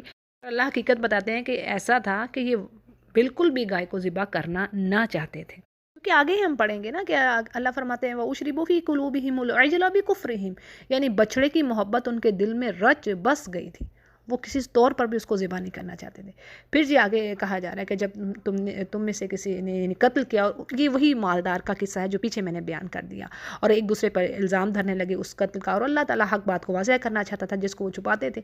پھر جی اللہ تعالیٰ نے کہا وہ اسی گائے کو یعنی جس کو ذبح کیا گیا، اسی گائے کے ایک ٹکڑے کو مارا گیا مردہ آدمی پر، اور وہ زندہ ہو گیا اور اس نے اپنے قاتل کی نشاندہی کی. اور اسی طرح اللہ تعالیٰ اپنی آیات دکھاتا ہے جو لوگ عقل سے کام لیتے ہیں. یعنی یہاں پر مردے کو دوبارہ زندہ کرنے میں بہت ساری حکمتیں تھیں. یعنی ایک چیز تو یہ واضح ہوگی کہ جس طرح اس مردے کو زندہ کیا، اسی طرح اللہ قیامت کے دن تم سب کو زندہ کرے گا، دوبارہ کھڑے ہوگی اللہ کے سامنے. یعنی انسان یقین کر لے قیامت کے دن کا. اب آگے کیا بات آتی ہے، یعنی ایسی زبردست نشانیوں کو دیکھنے کے باوجود اس کے بعد پھر ان کے دل پلٹ گئے. یعنی ایسے ان کے دل ہو گئے جیسے پتھر، حتیٰ کہ پتھروں سے بھی زیادہ سخت. جیسے یہاں پر بات آ رہی کہ بعض پتھروں سے تو نہریں بہہ نکلتی ہیں اور بعض پھٹ جاتے ہیں اللہ کی خشیت سے، اس کے ڈر سے، اور ان سے پانی نکل آتا ہے. لیکن ان کے دل تو ایسے سخت ہوئے کہ ان پر کوئی واعظ و نصیحت یعنی کسی قسم کی بات اثر نہیں کر رہی تھی جو ان کو رب کی طرف بلانے والی تھی. نعوذ باللہ، اللہ تعالیٰ سے پناہ مانگتے ہیں ایسے سخت دل سے. اسی لیے دعاؤں میں یہ بات ہے کہ اللہ ہم تجھ سے پناہ مانگتے ہیں ایسے دل سے جس میں تیرا خوف نہ ہو. یہ بڑی اہم بات ہے. اسی طرح سورۃ الحدید میں بھی اللہ نے فرمایا کہ اہل ایمان تم ان لوگوں کے جیسے نہ ہونا، یعنی ان اہل کتاب کی طرح. کچھ مدت گزرنے کے بعد ان کے دل سخت ہو گئے تھے، ایمان سے خالی. پھر جی آگے کہا جا رہا ہے ایمان والوں سے کہ کیا تم طمع رکھتے ہو، یعنی تم یہ سوچتے ہو کہ یہ تم پر ایمان لے آئیں گے، یعنی دین اسلام کی طرف آ جائیں گے. حالانکہ ان میں سے ایک فریق تو اللہ کی کتاب باتوں کو سنتا ہے اور اس کے بعد پھر اس کو بدل ڈالتا ہے، اور ان کو خوب سمجھ ہے اور وہ جانتے ہیں یعنی کیسے وہ ایمان لا سکتے ہیں، وہ ساری سمجھ بوجھ رکھتے ہیں. اور جب وہ ایمان والوں سے ملتے ہیں تو کہتے ہیں کہ ہم ایمان لائے، اور جب ایک دوسرے کو ملتے ہیں تو ایک دوسرے پر الزام دھرتے ہیں کہ تم مسلمانوں کو اپنی کتاب کی ایسے باتیں کیوں بتاتے ہو جس سے اس رسول کی صداقت واضح ہو. یعنی ان کی کتابوں میں تو باتیں لکھی تھی، کئی بار یہ میں نے بات بتا دی، ٹھیک ہے نا. تو کہتے کہ یعنی یہ باتیں تم نہ ان کو بتاؤ، نہیں تم تو خود ہی ان کے ہاتھ میں حجت دے رہے ہو اللہ کی بارگاہ میں اپنے اگینسٹ. تو اس پر اللہ فرماتے ہیں اولا یا علمون، یعنی کیا یہ جانتے نہیں کہ اللہ تعالیٰ تو جو یہ چھپا رہے ہیں اس کو بھی جانتا ہے، جو ظاہر کرتے ہیں وہ بھی جانتا ہے. یعنی ایسے بیوقوف ہیں یہ. اور ان میں اکثریت جو ہے امیون کی ہے، ان پڑھ ہیں، کتاب کے بارے میں یہ کچھ نہیں جانتے، مگر آرزویں، خواہشات، تمنائیں جھوٹی کہ ہم تو بس بخشوائے ہیں. جیسے کہ آج مسلمانوں کا بھی یہ عقیدہ ہے کہ ہماری تو سفارش ہو جائے گی، بس جی نبی کریم صلی اللہ علیہ وسلم شفاعت کر دیں گے، ہم تو بس جنت میں ایسے ہی چلے جائیں گے. یعنی نبی کریم صلی اللہ علیہ وسلم نے فرما دیا کہ کسی کا حسب نسب کام نہ آئے گا جس کو اس کے عملوں نے پیچھے کر دیا. یہ اوتھینٹک حدیث ہے. یعنی اس کا حسب نسب نہیں کام آ سکتا، چاہے آپ کسی پیر کی اولاد ہیں، کسی ولی کی اولاد ہیں، کسی کی بھی اولاد ہیں، اگر آپ کے عمل ٹھیک نہیں ہے تو وہ آپ کو اس جگہ پر نہیں لے جانے والے. جیسے آپ صلی اللہ علیہ وسلم کو یہ کہہ دیا تھا اللہ تعالیٰ نے کہ آپ اپنے قریبی رشتہ داروں کو بھی آگاہ کیجیے. تو بات یہ کہ اکثریت ان کی ان پڑھ، کتاب کے بارے میں کچھ علم نہیں ہے، اور جو علماء ہیں وہ بھی ان کو کچھ باتیں بتاتے ہیں اور کچھ نہیں بتاتے.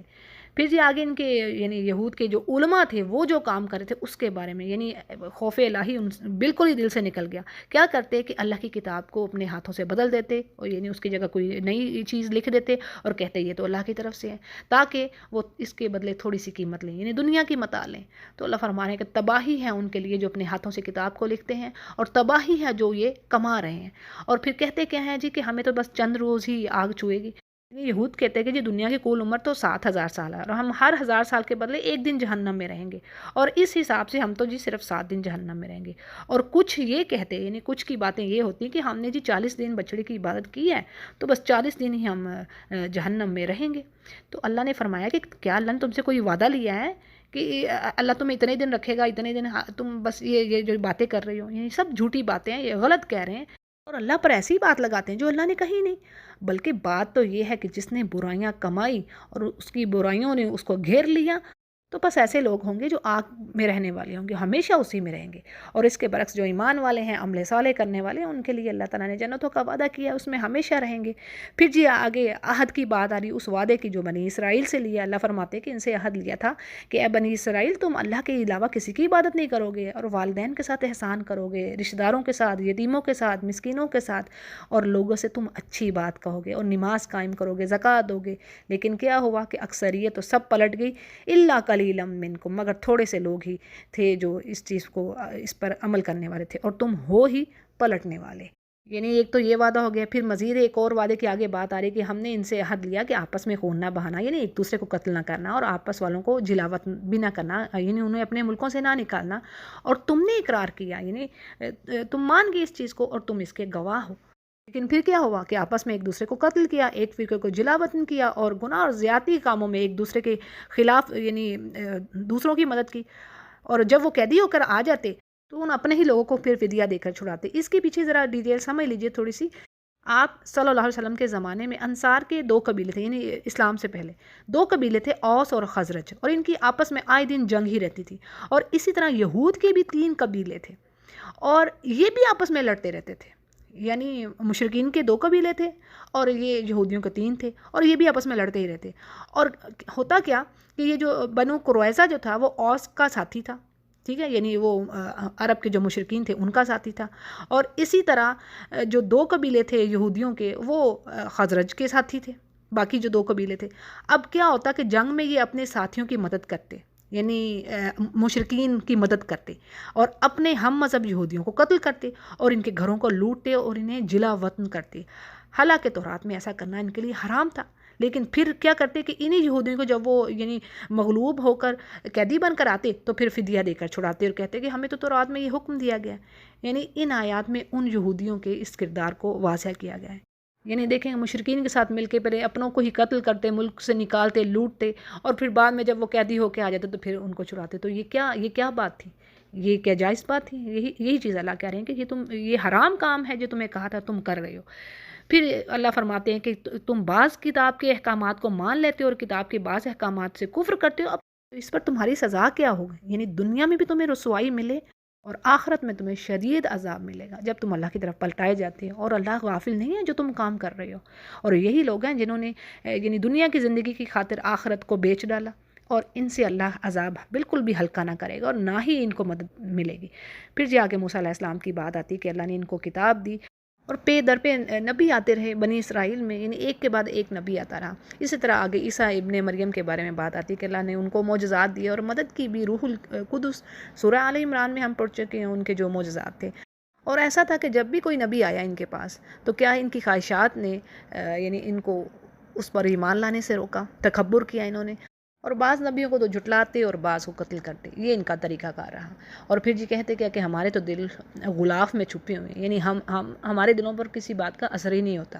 تو اللہ فرماتے ہیں بلکہ اللہ نے تو ان پر لعنت کر دی ان کے کفر کے سبب، اور یہ بڑے ہی کم لوگ ہوں گے جو ایمان لائیں گے. یعنی یہی بات رہی کہ یہود میں بڑے تھوڑے لوگ تھے ایمان لانے والے.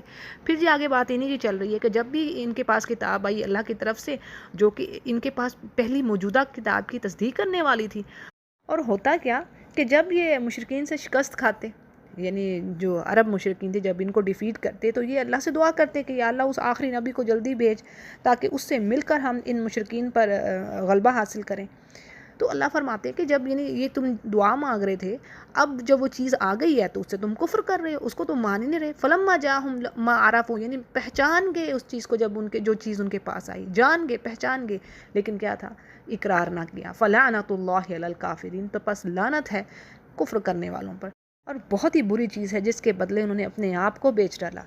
کفر کیا، اس کی وجہ کیا تھی، یعنی بغین، حسد، جلن، کہ بھئی یہ عربوں میں نبی کیسے آ گیا، یعنی یہ ہماری نسل سے کیوں نہیں آیا، یہ پہلے تمام انبیاء تو بنی اسرائیل میں آئے، تو یہ نبی کیوں نہیں ہماری نسل سے آیا.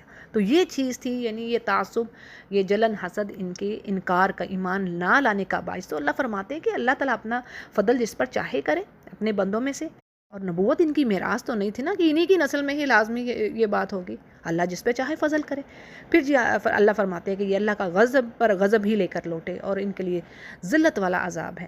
پھر جی آگے کہا جا رہا ہے کہ جب ان سے کہا جاتا ہے ایمان لاؤ بھائی جو اللہ نے نازل کیا اس پر، تو کہتے ہیں کہ ہم تو ایمان اسی چیز پر لائیں گے جو ہم پر اتری ہے، یعنی تورات پر ہم ایمان رکھتے ہیں، بس یہی کافی ہے، قرآن پر ایمان لانے کی ہمیں ضرورت نہیں.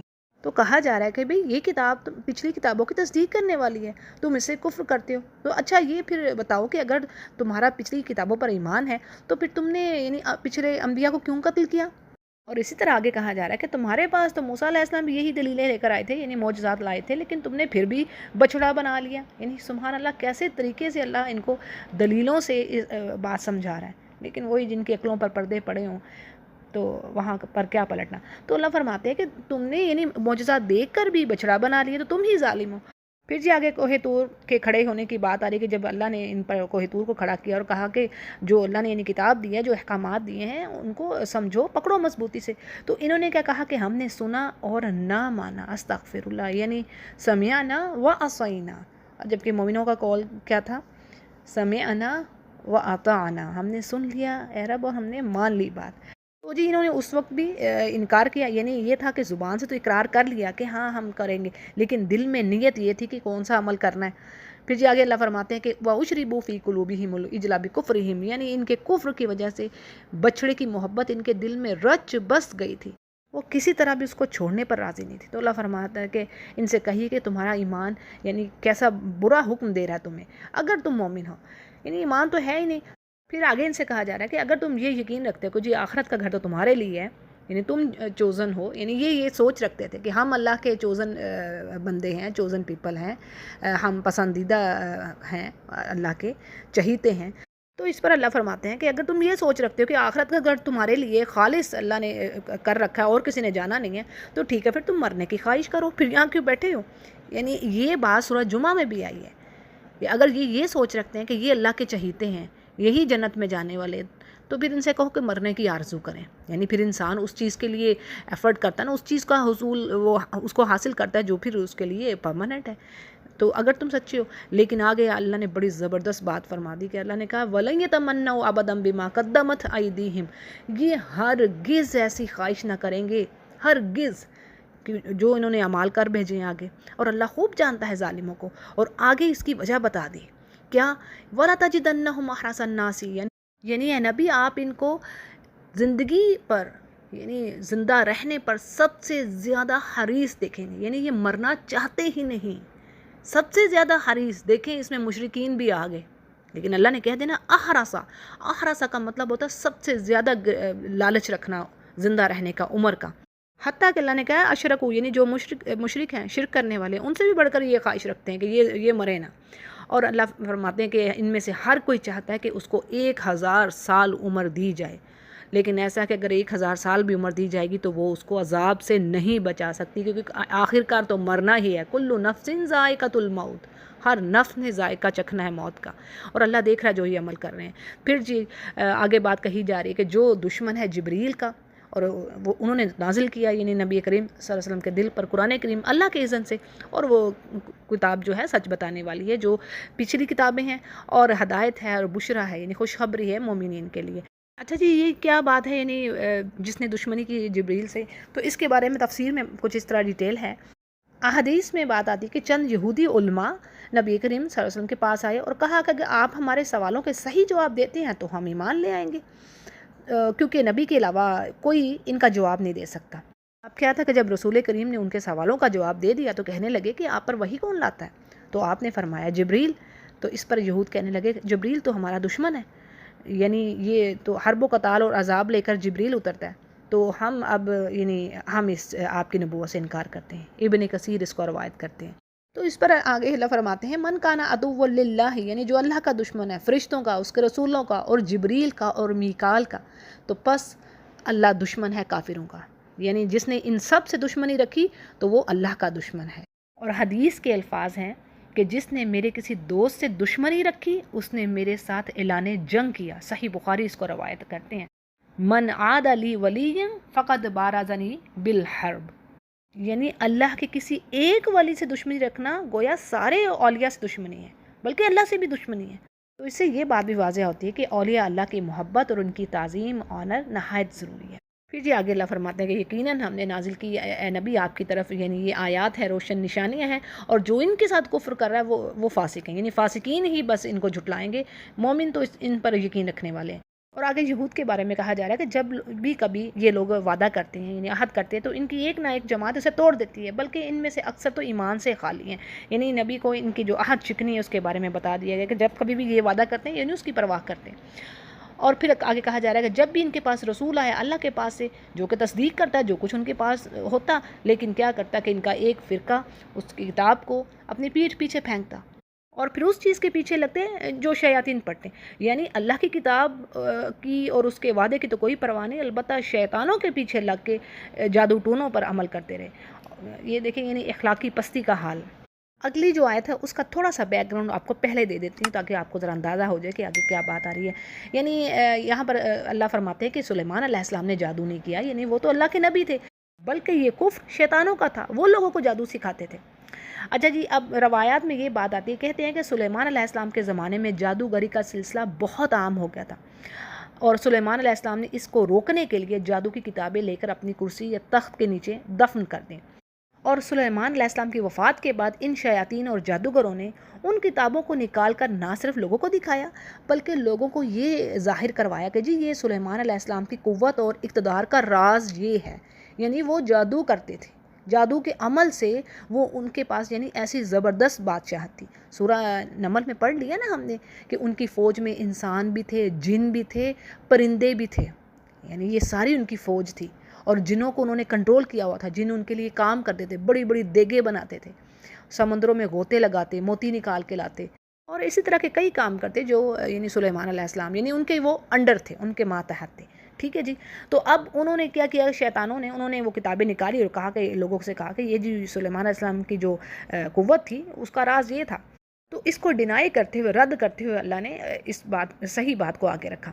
اور پھر جی آگے کہا جا رہا ہے کہ بابل میں ہاروت اور ماروت دو فرشتوں پر جو اللہ نے اتارا، تو جی یہ کیا چیز تھی یعنی جو دو فرشتوں پر اتری، تو اس بات پر اسی حد تک ہمیں ایمان رکھنا چاہیے جہاں تک یعنی قرآن کریم ہمیں بتا رہا ہے۔ تو اب یہ بات آ رہی کہ اللہ نے بابل میں ہاروت اور ماروت فرشتوں پر جادو کا علم نازل فرمایا تھا، اور اس کا مقصد کیا تھا، یعنی یہاں پر 2 پوائنٹس آ رہے ہیں، یوں سمجھ لیں کہ مقصد یہ تھا تاکہ وہ لوگوں کو بتائیں کہ انبیاء علیہ السلام کے ہاتھوں پر جو چیزیں ہوتی ہیں وہ معجزات ہیں، وہ جادو نہیں ہے، یعنی جادو ایک مختلف چیز ہے جس کا علم اللہ نے ان کو دیا تھا۔ اور اس کی وجہ یہ تھی کہ یعنی اس دور میں جادو عام ہونے کی وجہ سے لوگ انبیاء کو بھی نعوذ باللہ جادوگر سمجھنے لگے تھے، تو اس غلط فہمی سے نکالنے کے لیے ان 2 فرشتوں کو اللہ نے جادو کا علم سکھایا، اور یہ بطور امتحان یعنی ٹیسٹ بھی تھا لوگوں کے لیے۔ یعنی دوسرا مقصد یہ تھا کہ اس بنی اسرائیل کی اس قدر اخلاقی گراوٹ، یعنی اس قدر وہ پستی میں گر گئے تھے کہ وہ یہ آزمائش تھی ان کے لیے۔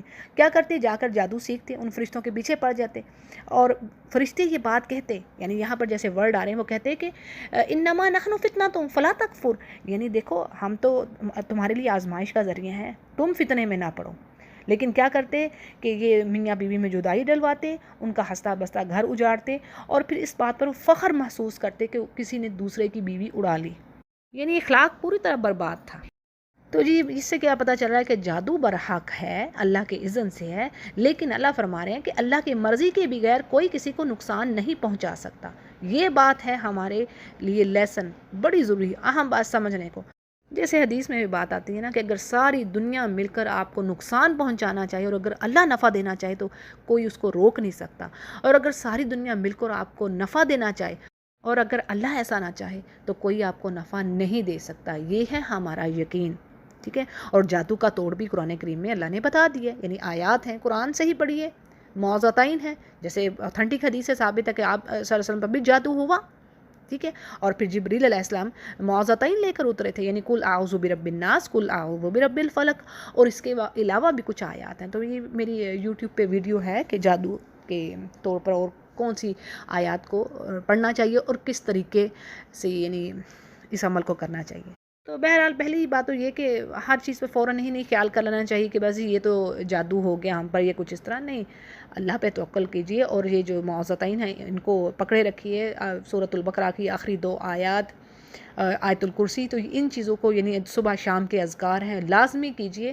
اور کوئی پریشانی ہو گئی ہے، کوئی ڈیفیکلٹیز اگر پرولونگ بھی کر رہی ہے تو اللہ کے ذکر کو تھامے رکھیے، صبر کیجئے، اور کسی عامل بابے وغیرہ پر کے پاس یعنی جانے کی ضرورت نہیں ہے، قرآن کریم ہی سے حال دیکھیے. اور جیسا کہ میں نے پہلے بھی بتا دی کہ اس کی آیات ہیں، ٹھیک ہے، جیسے کہ وہ پڑھ کے کسی مریض پر کوئی دوسرا بھی پڑھ سکتا ہے، مریض خود بھی پڑھ کر دم کر سکتا ہے. تو آگے اللہ ان کے بارے میں کہتے ہیں کہ یہ وہ چیز سیکھ رہے تھے جو کسی کو نقصان ہی جس سے پہنچاتے، نفع نہ دیتے. اور یقیناً یہ بات یہ جانتے تھے کہ اس کے لینے والے کا آخرت، یعنی یہ جو جادو سیکھنے والا ہے یا کرنے والا، اس کا آخرت میں کوئی حصہ نہیں ہے. جیسے کہ اسلام نے جادو کے سیکھنے اور اس پر عمل کرنے کو کفر قرار دیا ہے. ٹھیک ہے. اور یہ بدترین چیز ہے جس کے بدلے وہ اپنے آپ کو بیچ رہے تھے، کاش کہ یہ جانتے. اور آگے اللہ فرماتے ہیں کہ اگر یہ لوگ یعنی ایمان والے ہوتے اور اللہ کا تقوی اختیار کرتے تو ان کو بہترین اجر ملتا اللہ کی طرف سے، کاش کہ یہ جانتے ہوتے. یعنی کیسے الفاظ آ رہے ہیں کہ کاش ان کو سمجھ ہوتی. پھر آگے جی ایمان والوں سے کہا جا رہا ہے کہ تم یہ ورڈ رائنا مت کہو، بلکہ کہو انظرنا، یعنی نبی ہماری طرف دیکھیے، ہمیں مہلت دیجیے، ہمیں سنیے، اور کافروں کے لیے دردناک عذاب ہے. اچھا جی، یہ بات اللہ نے کیوں کہی؟ اس کے پیچھے ڈیٹیل کچھ اس طرح ہے کہ یہودی آپ صلی اللہ علیہ وسلم کی جب محفل میں ہوتے تو وہ جان بوجھ کر اس ورڈ کو بگاڑ کر کہتے. یعنی رائنا کا معنی ہوتا ہے ہمارا لحاظ کیجئے، بات سمجھ نہ آئے تو یعنی جو بول رہا تھا اس کو کہتے ہیں کہ ہماری طرف متوجہ ہو. لیکن یہودی اپنے بغض اور یہ ہیٹ کی وجہ سے اس لفظ کو بگاڑ دیتے اور کیا کہتے، یعنی مثلاً کہتے رائنا، ہمارا چرواہا، اور احمق وغیرہ، نعوذ باللہ، یعنی یہ ان کا مطلب ہوتا. تو اس لیے مومنوں سے کہا جا رہا ہے کہ تم یہ ورڈ مت کہو بلکہ کہو انظرنا، یعنی ہماری طرف توجہ دیجیے. تو دیکھیں اس چیز سے کئی چیزیں پتہ چل رہی ہیں، یعنی اس ایک بات سے، یعنی ایک تو بات یہ پہلی بڑی ضروری کہ دیکھیں ذرا سی ہیر پھیر کرنے سے جو ورڈ ہے اس کا میننگ ہی چینج ہو جاتا ہے. تو اس لیے ہمیں قرآن کریم کی تلاوہ کو کم از کم ہمیں بیسکس جو ہیں، بیسک رولز ان کی سمجھ ہونی چاہیے. صحیح طریقے سے قرآن کریم کو پڑھنے کی جو سمجھ ہے کہ کہاں سے لمبا کرنا ہے، کہاں سے چھوٹا کرنا ہے، یہ ہمیں پتہ ہونا چاہیے. اکثر خواتین 80% خواتین جو ہے نا، وہ ان کو پتہ ہی نہیں ہوتا کہاں سے چھوٹا کرنا ہے اور کہاں سے لمبا کرنا ہے، یعنی رونگ کر رہی ہوتی ہیں، خطائیں. تو کوریکشن کیجیے تلاوہ کی، یہ بات بھی پتہ چل رہی ہے. دوسری یہ کہ ہمیں جو دوسرے لوگ ہیں دوسرے ریلیجنز کے، ان کی باتوں کو، ان کی ایکشنز کو ہمیں فالو نہیں کرنا. جیسے کہ حدیث میں بات آتی ہے کہ جس قوم کی بھی یعنی مشابہت اختیار کی تو وہ انہی میں سے ہوگا. اور پھر مزید ان کے بارے میں کہا جا رہا ہے کہ ما یود الذین کفروا، یعنی نہیں ہرگز چاہتے وہ لوگ جنہوں نے کفر کیا اہل کتاب میں سے، اور نہ ہی مشرکین، یعنی یہ جو باقی ریلیجنز کے لوگ ہیں، یہ ہرگز نہیں چاہتے کہ اے مسلمانوں تم پر کوئی خیر اترے تمہارے رب کی طرف سے، یعنی یہ ہرگز نہیں پسند کرتے. اور سورہ آل عمران نے ہم نے پڑھ لیا نا کہ کیا کہتے ہیں کہ جب مسلمانوں کو ملتے تو کہتے ہیں ہاں ہم تمہارے ساتھ ہیں، ہم تو ایمان لاتے ہیں. لیکن جب تنہائی میں ہوتے تو اپنی انگلیاں چبا ڈالتے ہیں غم و غصے سے کہ ہاں ان پر خیر کیوں اتری، یہ ہمیں پتہ نہیں ہے. دیکھیں یہ ہمارا رب کہہ رہا ہے، یقین رکھنا اس بات پر، یہ ہمارا رب کہہ رہا ہے. لیکن اب یہ تو نہیں ہے کہ ہم جا کے ان سے لڑائی شروع کر دیں. یہ رب ہمیں سمجھا رہا ہے کہ دیکھو ان کو گہرے دوست مت بناؤ. ہاں اچھا اخلاق انسان نے دکھانا ہے، اللہ کی طرف بھی تو بولانا ہے، لیکن گہرے دوست کی بات میں نے کئی بار ڈیٹیل دے دی کہ یہ اور چیز ہے. اور پھر یہاں پر کہا جا رہا ہے کہ جی بے شک اللہ تعالیٰ اپنی رحمت سے خاص کر لیتا ہے جس کو چاہے، اور وہ بڑا فضل والا ہے. آگے یہاں سے بات چینج ہے، یعنی اللہ فرماتے ہیں یہاں پر کہ جس آیت کو ہم منسوخ کر دیں یا بھلا دیں یا اس سے بہتر یا پھر اس جیسی ہی کوئی اور لے آئیں، یعنی یہ اللہ کی مرضی ہے، اللہ جو چاہے کرے. تو کیا آپ جانتے نہیں کہ اللہ ہر چیز پر قادر ہے؟ اور کیا آپ کو علم نہیں کہ زمین و آسمان کا مالک تو اللہ ہی کیا ہے، اللہ کے سوا کوئی ولی اور کوئی مددگار نہیں ہے. اچھا جی، یہاں پر بھی یہودیوں کے ایک اعتراض میں جواب دیا، یعنی یہ جو یہودی تھے تورات کو ناقابل نسخ قرار دیتے تھے۔ نسخ کا لغوی معنی تو ہوتا ہے نقل کرنا، لیکن شرعی اصطلاح میں اس کے معنی ہوتے ہیں کہ ایک حکم کو، یعنی ایک کوئی لا ہے اس کو بدل کر دوسرا لا لے آنا، دوسرا رول لے آنا، ٹھیک ہے۔ تو اب کیا تھا کہ یہودیوں نے اعتراض کیا کہ جی تورات کے تو جو احکام ہیں وہ تو بدلے ہی نہیں جا سکتے، لیکن قرآن کے منسوخ ہو گئے ہیں۔ تو اس پر پھر اللہ نے تردید کی اور اللہ نے کہا اللہ جو چاہے کرے، یعنی جس وقت جو حکم بھی اس کی مصلحت وزڈم کے تحت ہے اسے وہ امپلیمنٹ کرتا ہے اور جسے چاہے وہ منسوخ کر دیتا ہے۔ اور پھر مومنوں سے کہا جا رہا ہے کہ کیا تم اپنے رسول سے اسی طرح سوال کرنا چاہتے جس طرح یہود نے کیے، یعنی انہوں نے موسیٰ علیہ السلام سے بیجا سوالات کیے، جیسے ہم نے گائے کے بارے میں پڑھ لیا، یعنی ڈھیر سوالات تھے کہ گائے کیسی ہو، اس کا رنگ کیسا ہو، کیا ہو۔ تو اب یہاں پر اللہ فرماتے ہیں کہ جو کوئی یعنی ایمان کی جگہ پر کفر لیتا ہے تو وہ سیدھی راہ سے بھٹک جاتا ہے۔ اور پھر آگے اہل کتاب کے بارے میں بات ہے، وَدَّ کثیر من اہل الکتاب، یعنی کثیر تعداد اہل کتاب کی کیا چاہتی ہے کہ تمہیں پھیر دے، یعنی تمہیں ایمان والا نہ رہنے دے، تمہیں اسی طرح کافر بنا دے جیسے یہ خود ہیں۔ اور کیا ہے وجہ اس کی؟ حسد ان کے جو اندر ہے، حالانکہ ان کو پتہ ہے کہ یہ حق بات کیا ہے، یعنی انہیں پتہ ہے کہ مسلمان صحیح بات پر ہیں، لیکن اس کے باوجود وہ کام کر رہے ہیں۔ تو اللہ فرما رہے ہیں کہ ان کو معاف کرو، ان سے درگزر کرو، یہاں تک کہ اللہ اپنا حکم لے آئے، اور اللہ ہر چیز پر قادر ہے۔ اور تم اپنی نیکیوں میں بڑھو، یعنی نماز قائم کرو، زکوٰۃ دو، اور جو بھی تم نیک اعمال کر رہے ہو، آگے بھیج رہے ہو، اللہ کے ہاں پاؤ گے، اور اب بے شک اللہ تمہارے اعمال کو دیکھنے والا ہے۔ پھر جی انہیں یہودیوں کی بات آ رہی ہے کہ یہ کیا کہتے ہیں کہ جی ان کے علاوہ کوئی جنت میں داخل نہیں ہوگا، یعنی بس یہودی اور نصارہ ہی جنت میں جائیں گے۔ تو اللہ فرما رہا ہے یہ تو ان کی جھوٹی خواہشات ہیں، ان سے کہو کوئی ہے، کوئی پروف ہے، کوئی دلیل ہے تو لے ہو اگر تم سچے ہو۔ بلکہ بات تو یہ ہے جس نے اپنا چہرہ اللہ ہی کے لیے خالص کر دیا، یعنی اللہ کا فرما بردار ہوا اور احسان کرنے والا، تو بس اس کا اجر تو ہے اللہ کے پاس، اور اس پر کوئی خوف اور کوئی غم نہ ہوگا۔ پھر جی آگے انہیں کی بات مزید چل رہی ہے کہ وقالت الیہود، یعنی یہود کہتے ہیں کہ نصارہ کسی چیز پر نہیں ہے، یعنی یہ ایک دوسرے پر بھی اعتراض اٹھا رہے ہیں، اور اسی طرح نصارہ کہتے ہیں کہ یہود کسی چیز پر نہیں ہے، اور حالانکہ یہ کتابیں پڑھتے ہیں۔ یعنی تورات میں موسیٰ علیہ السلام کی زبان سے عیسیٰ علیہ السلام کی تصدیق موجود ہے، یعنی موسیٰ علیہ السلام نے بشارت دی تھی کہ عیسیٰ علیہ السلام آئیں گے، لیکن اس کے باوجود یہودیوں نے نہ مانا عیسیٰ علیہ السلام کو۔ اسی طرح عیسائیوں کے پاس انجیل موجود ہے جس میں حضرت موسیٰ اور تورات کے اللہ کی طرف کی یعنی کہ کتاب اللہ کی طرف سے ہے، تو اس بات کی تصدیق موجود ہے۔ اور اسی طرح عیسیٰ علیہ السلام کی بات آتی ہے سورہ صف میں کہ انہوں نے کہا میرے بعد ایک نبی آئیں گے، ان کا نام احمد ہوگا۔ تو یعنی ان سب کو پتہ ہے، لیکن اس کے باوجود یہ انکاری ہیں، یعنی ایک دوسرے پر بھی اعتراضات۔ اسی طرح وہ لوگ جن کو کوئی سمجھ نہیں، جن کے پاس کچھ بھی نہیں، مشرکین، وہ بھی یہی بات کہہ رہے ہیں کہ یہ کسی چیز پر نہیں ہے۔ تو اللہ ان کے درمیان فیصلہ کرے گا قیامت کے دن، جس میں یہ اختلاف کر رہے ہیں۔ اور یہ کہا جا رہا ہے کہ اس سے بڑا ظالم کون جو اللہ کے ذکر کو، یعنی مسجدوں میں اللہ کا ذکر ہونے سے روکے اور ان کی بربادی میں کوشش کرے۔ اب دیکھیں یہاں پر مفسرین کی دو رائے ہیں، یعنی یہ کون سے لوگ ہو سکتے ہیں۔ تو پہلی چیز تو یہ آتی ہے کہ اس سے مراد عیسائی ہیں جنہوں نے بادشاہ روم کے ساتھ مل کر بیت المقدس میں یہودیوں کو نماز پڑھنے سے روکا، اور یعنی اس کام میں حصہ لیا انہوں نے۔ اور اسی طرح دوسری چیز کیا آ رہی ہے کہ اس سے مراد مشرکین مکہ ہیں جنہوں نے نبی کریم صلی اللہ علیہ وسلم کو اور آپ کی صحابہ کو مکہ سے نکلنے پر مجبور کیا، اور یوں خانہ کعبہ میں مسلمانوں کو عبادت سے روک دیا۔ اور بات یہ ہے کہ اس میں ہر یعنی وہ کردار داخل ہوں گے اس آیت میں جو بھی اللہ کی مساجد سے لوگوں کو روک رہا ہے کسی بھی طریقے سے۔ دیکھیں کسی بھی عمارت کی بربادی ہونا صرف یہی نہیں کہ اس کو ڈھا دیا جائے، بلکہ اس کی بربادی میں یہ بھی چیز آتی ہے کہ جس مقصد کے لیے وہ چیز بنی ہے وہاں پر وہ کام ہی نہ ہو، یعنی مساجد کو صرف یہ نہیں کہ شہید کر دیا جائے تو وہ برباد ہوگی، بلکہ یہ ہے کہ ان میں اگر اللہ کا ذکر اور عبادت نہ ہو رہی ہو، روک دیا جائے لوگوں کو اس چیز سے، تو یہ بھی ایک طرح کی مساجد کی بربادی ہی ہے۔ اور اللہ فرما رہے ہیں کہ ایسے لوگوں کو یعنی یہ سوٹ ہی نہیں کرتا، جائز نہیں ان کے لیے کہ یہ وہاں جائیں اللہ کی مساجد میں، بلکہ یہ تو ان کو خوف کھانا چاہیے اس چیز سے۔ اس آیت کے پیچھے ایک خبر ہے جو تفسیر میں بات آ رہی ہے، ٹھیک ہے، یعنی یہ کہ اللہ مومنوں سے کہہ رہا ہے کہ اللہ تمہیں عنقریب غلبہ دے گا، اور اس وقت کیا ہے کہ مشرکین کو اس صلح اور جزیے کے بغیر یعنی مکہ میں رہنے نہیں دینا۔ سو کیا ہوا، 8 ہجری میں مکہ فتح ہوا، تو نبی کریم نے اعلان فرما دیا کہ آئندہ سال کعبہ میں کسی مشرک کو حج کرنے کی اور ننگا طواف کرنے کی اجازت نہیں ہوگی، اور اور جن سے کوئی ایگریمنٹس ہیں تو ان کی یعنی ان کے رہنے کی وہی مدت ہوگی جو جب تک ان کے ایگریمنٹس پورے نہ ہو جائیں۔ اور بعض مفسرین کہتے ہیں کہ جی اس سے مراد یعنی خوشخبری ہے، پیشن گوئی ہے کہ ان قریب مسلمانوں کو اللہ غلبہ دے گا اور یہ مشرکین خانہ کعبہ میں ڈرتے ہوئے داخل ہوں گے۔ اچھا جی، آگے اللہ فرما رہے ہیں کہ اور اللہ ہی کے لیے ہے مشرق اور مغرب، اور جہاں کہیں بھی تو اپنا یعنی جس طرف بھی تم اپنا فیس کرتے ہو ادھر ہی اللہ کا منہ ہے، اور اللہ تعالیٰ کو شادگی والا اور وسعت والا ہے، بڑے علم والا ہے۔ اچھا جی، اس کے پیچھے ڈیٹیل ہے کہ ہجرت کے بعد جب مسلمان بیت المقدس کی طرف رخ کر کے نماز پڑھتے تھے تو مسلمانوں کو اس کا دکھ تھا، یعنی وہ چاہتے تھے کہ وہ خانہ کعبہ کی طرف رخ کر کے نماز پڑھیں، تو یہ اس وقت آیت نازل ہوئی۔ اور بعض مفسرین کہتے ہیں کہ جی یہ آیت اس وقت نازل ہوئی جب بیت المقدس سے پھر خانہ کعبہ کی طرف رخ کر کے یعنی نماز پڑھنے کا حکم ہوا، تو یہودیوں نے کئی طرح کی باتیں بنائی، تو اس پر اللہ نے کہا کہ جدھر بھی یعنی مالک کا جو حکم، غلام کی تو کوئی چوائس نہیں ہے، جہاں مالک کہیں ادھر ہی رخ ہونا چاہیے۔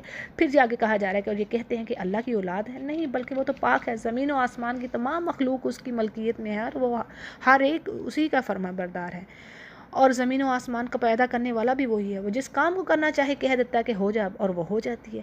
اور اگلی آیت میں مشرکین عرب جنہوں نے یہودیوں کی طرح کا مطالبہ کیا، اس کی بات آتی ہے کہ انہوں نے کہا کہ جی اللہ ہم سے براہ راست بات کیوں نہیں کرتا، یا کوئی بڑی نشانی ہمیں کیوں نہیں دکھاتا جسے دیکھ کر ہم بھی ہم مسلمان ہو جائیں۔ تو اللہ اس پر کہتے ہیں کہ یہ جو مشرکین ہیں ان کے جو دل ہیں کفر اور عناد اور سرکشی میں ایسے ہی ہیں جیسے کہ پچھلے لوگوں کے تھے، یعنی انہی سے ملتے جلتے دل ہیں، انہی سے مشابہ ہیں۔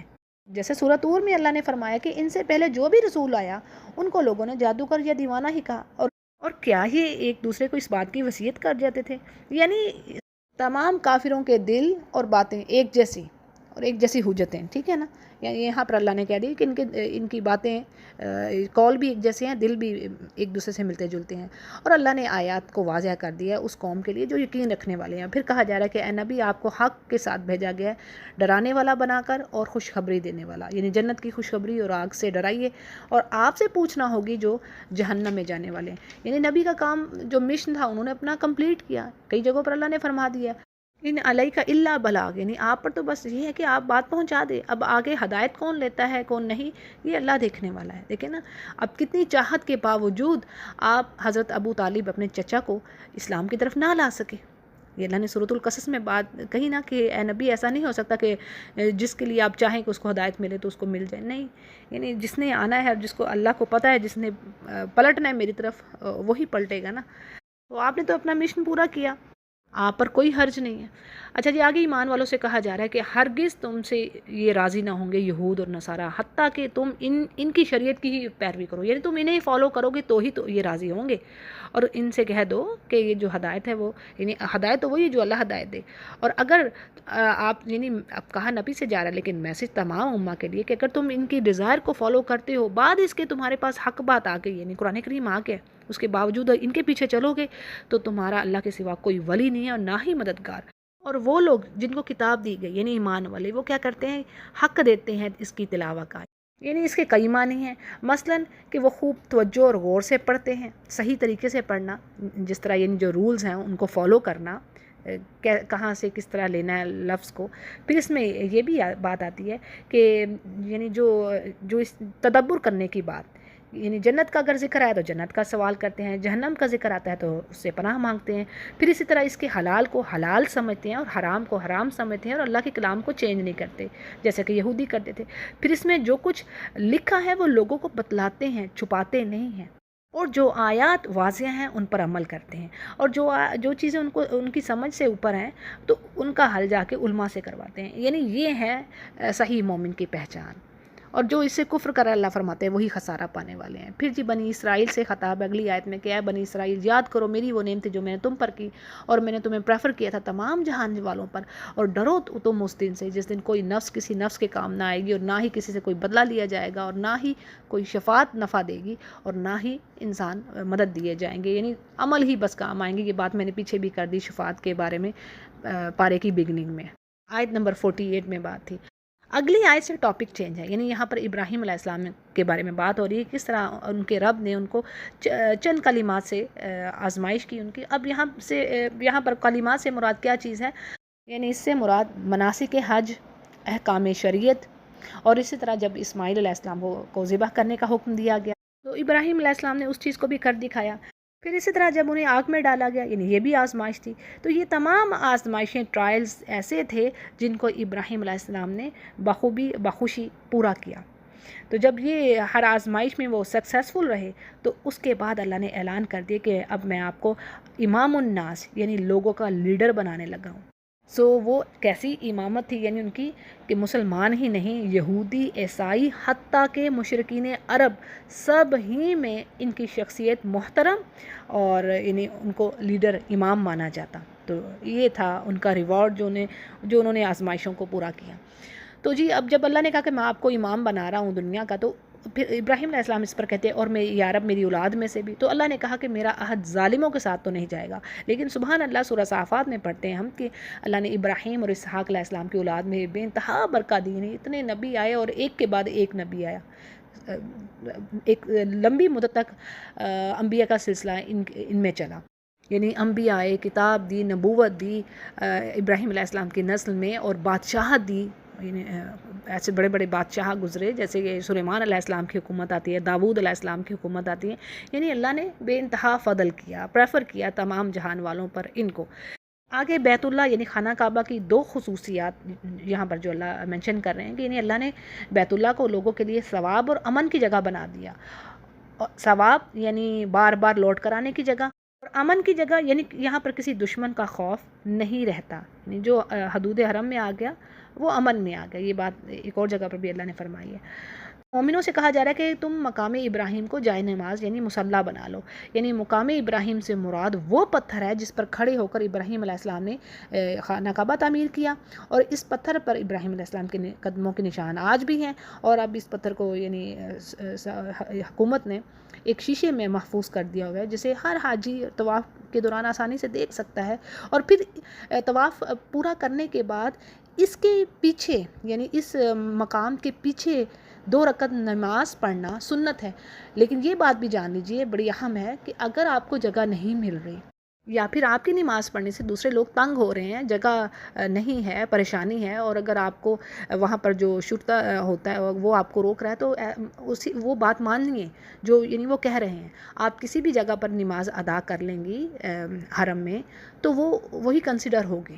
پھر جی آگے اللہ فرماتے ہیں کہ ہم نے ابراہیم علیہ السلام اور اسماعیل علیہ السلام سے وعدہ لیا کہ وہ میرے گھر کو یعنی طواف کرنے کے لیے اور اعتکاف کرنے والوں کے لیے اور رکوع سجود کرنے والوں کے لیے پاک صاف رکھیں گے. اور اس کی پاکی اور صفائی کے حوالے سے یعنی تمام مساجد کی 2 چیزیں آتی. ایک تو ظاہری طور پر بھی مساجد کو پاک اور صاف رکھنا ہے، اور دوسرا روحانی طور پر بھی، یعنی مساجد میں اللہ کے نام کے علاوہ کسی اور کا نام نہ لیا جائے، یعنی شرک نہ کیا جائے. یہ اللہ نے سورۃ الجن میں بھی کہہ دیا کہ مساجد تو اللہ ہی کے لیے ہیں، تو وہاں پر اللہ ہی کا ذکر ہونا چاہیے. آگے جی ابراہیم علیہ السلام کی دعا ہے کہ جو انہوں نے رب سے کی کہ اے میرے رب اس گھر کو امن والا بنا دے، اور اس کے رہنے والوں کو تو رزق عطا فرما، ثمرات دے، اور جو ایمان لائے تجھ پر اور یوم آخرت پر. یعنی ابراہیم علیہ السلام نے دعا ایمان والوں کے لیے کی جو اللہ پر اور یوم آخرت پر ایمان رکھے. لیکن اللہ نے فرمایا جو کفر کر رہا ہے اس کو بھی میں متاع دوں گا، یعنی یہ تھوڑی سی متاع ہے، اور پھر میں کھینچوں گا اس کو عذاب کی طرف، اور برا ہی ٹھکانہ ہے.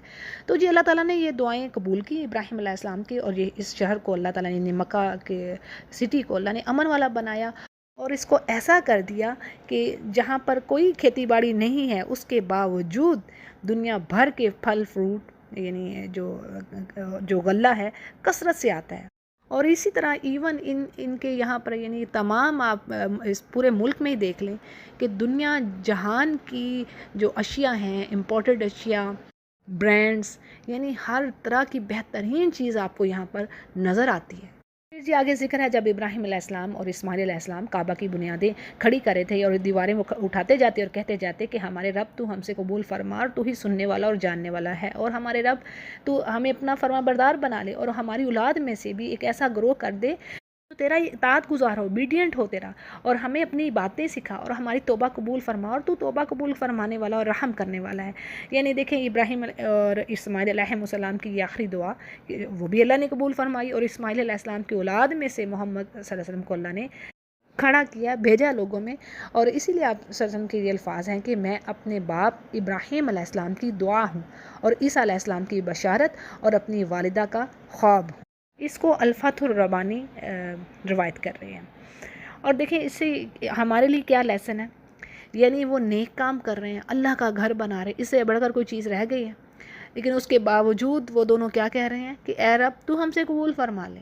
یعنی ہمارے لیے لیسن کہ اپنے کسی بھی عمل پر، کوئی بھی رائچیس ڈیڈز ہو رہے ہیں ہم سے، ان پر ہمیں فخر نہیں کرنا اور ان پر تکیہ کر کے نہ بیٹھیں، یعنی کہ بس یہ تو بڑے اچھے کام ہم نے کر لیے ہیں، نہیں، اچھا عمل کرنا، اس کے بعد اللہ سے دعا کرنی کہ یا رب تو قبول فرما لے، کیونکہ ریاکاری اور دکھاوا یہ جو چیزیں ہیں نا، نیت اگر خالص نہیں ہے تو سارے اعمال ضائع ہو گئے۔ اللہ تعالیٰ معاف کرے، اللہ تعالیٰ ہمیں اس کی رضا کے لیے کام کرنے کی توفیق دے، تھوڑا عمل ہو جائے چاہے، لیکن اس کے پلیئر کے لیے وہ کام کیا جائے۔ پھر جی آگے الفاظ آتے ہیں یعنی کہ اے ہمارے رب، ہمیں یعنی انہی میں سے رسول بھیج جو ان کے پاس تیری آیتیں پڑھے اور انہیں کتاب و حکمت سکھائے اور انہیں پاک کرے۔ یعنی قرآن کریم کی تلاوت، تعلیم اور حکمہ یعنی حدیث کا جو علم ہے، اس کے بعد چوتھا مقصد کیا ہے کہ ان کو شرک اور تہمات یعنی سپرسٹیشس ہونا، ایسی بری اخلاقی بیماریوں سے جو کردار کی کوتاہی ہیں، ان سے پاک کیا جائے۔ اور پھر جی آگے کہا جا رہا ہے کہ ملت ابراہیمی سے کوئی منہ نہیں موڑ سکتا، یہ یعنی بے وقوفوں کا ہی کام ہے جو اس سے منہ موڑے گا۔ اور اس میں کوئی شک نہیں کہ اللہ سبحانہ تعالیٰ نے ابراہیم علیہ السلام کو دنیا میں چوز کیا، یعنی انہیں تمام انسانوں کا امام بنایا، اور آخرت میں وہ صالحین میں سے ہیں۔ اور اس کا سبب کیا؟ یعنی جب ان کے رب نے کہا کہ فرما بردار ہو جا، تو انہوں نے کہا میں اپنے رب کا جو عالمین کا رب ہے اس کا فرما بردار ہوں۔ اور پھر انہوں نے ہی وصیت کی، یعنی ابراہیم علیہ السلام نے اور یعقوب نے اپنی اولاد کو، اے ہمارے بچوں، تمہارے لیے تمہارے رب نے یہ دین اسلام چوز کیا ہے، اور دیکھو یعنی خبردار کیا کہ ایسا نہ ہو کہ تمہیں موت آئے اور تم مسلمانی کی حالت میں نہ ہو، یعنی موت انسان کی اسی حالت میں آئے کہ وہ اللہ کا اوبیڈینٹ ہو، اس کی فرما برداری میں کام کر رہا ہو۔ اسی طرح حدیث میں بھی بات آتی ہے کہ جو جس کام کو کرتے ہوئے مر گیا، قیامت کے روز وہ وہی کام کرتا ہوا اٹھے گا۔ جیسے اگر کوئی احرام کی حالت میں مر گیا تو وہ لبیک کہتے ہوئے ہی اٹھے گا۔ پھر یہ آگے یہود کو ایک تنبیہ کی جا رہی ہے کہ تم یہ دعویٰ کر رہے ہو کہ ابراہیم اور یعقوب علیہ السلام نے اپنی اولاد کو یہودیت پر قائم رہنے کی وصیت کی تھی، تو کیا تم اس وقت موجود تھے؟ یعنی جب یعقوب علیہ السلام پر موت کا وقت آیا اور انہوں نے اپنے بیٹوں کو اکٹھا کیا اور کہا کہ میرے بعد تم کس کی عبادت کرو گے؟ تو وہ بولے کہ ہم آپ کے الہ کی اور آپ کے باپ دادا کے الہ کی، یعنی ابراہیم و اسماعیل و اسحاق علیہ السلام، ہم ان کے الہ کی عبادت کریں گے اور ہم اللہ ہی کے فرما بردار ہیں۔ تو اللہ فرما رہے ہیں کہ یہ ایک امت ہی، ایک جماعت ہی، یہ گزر گئی، جو انہوں نے کیا وہ ان کے لیے ہے، اور جو تم کما رہے ہو وہ تمہارے لیے ہے، اور تم سے سوال نہ کیا جائے گا کہ وہ کیا کرتے رہے۔ یعنی یہ بات یہود پر بھی واضح کر دی اور اس امت مسلمہ پر بھی، ٹھیک ہے نا، میسج ہم سب کے لیے ہے کہ بھی تم کسی زوم میں نہ رہنا، کسی ایسی غلط فہمی میں نہ رہنا کہ اگر آباء و اجداد انبیاء میں سے ہیں یا صالحین میں سے ہیں تو اس کی نسبت کوئی فائدہ ہوگا نہیں، جو جس نے کیا اس کو وہی صلہ ملے گا۔ اور جیسے حدیث میں نے ایک بار پہلے بھی بتائی تھی، آپ صلی اللہ علیہ وسلم نے فرمایا جس کے عملوں نے اس کو پیچھے چھوڑ دیا اس کا حسب نسب کام نہیں آئے گا۔ پھر جی آگے مزید انہی کی بات کہ یہ کہتے ہیں کہ یہودی بن جاؤ یا نصارہ ہو جاؤ تو ہی تم ہدایت پاؤ گے۔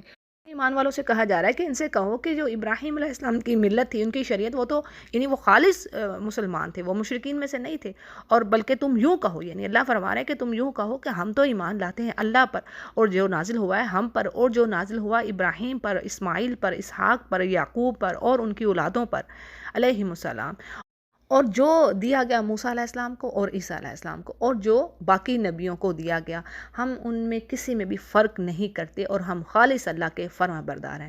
یعنی یہ ہے ہماری ایمان کی کسوٹی۔ ہمارا ایمان کمپلیٹ نہیں ہوتا جب تک کہ ہم تمام انبیاء پر ایمان نہ رکھیں، جو ہمارا نبی لے کے آیا اور جو پچھلے نبی لے کے آئے، ہمیں ان سب پر ایمان ہے۔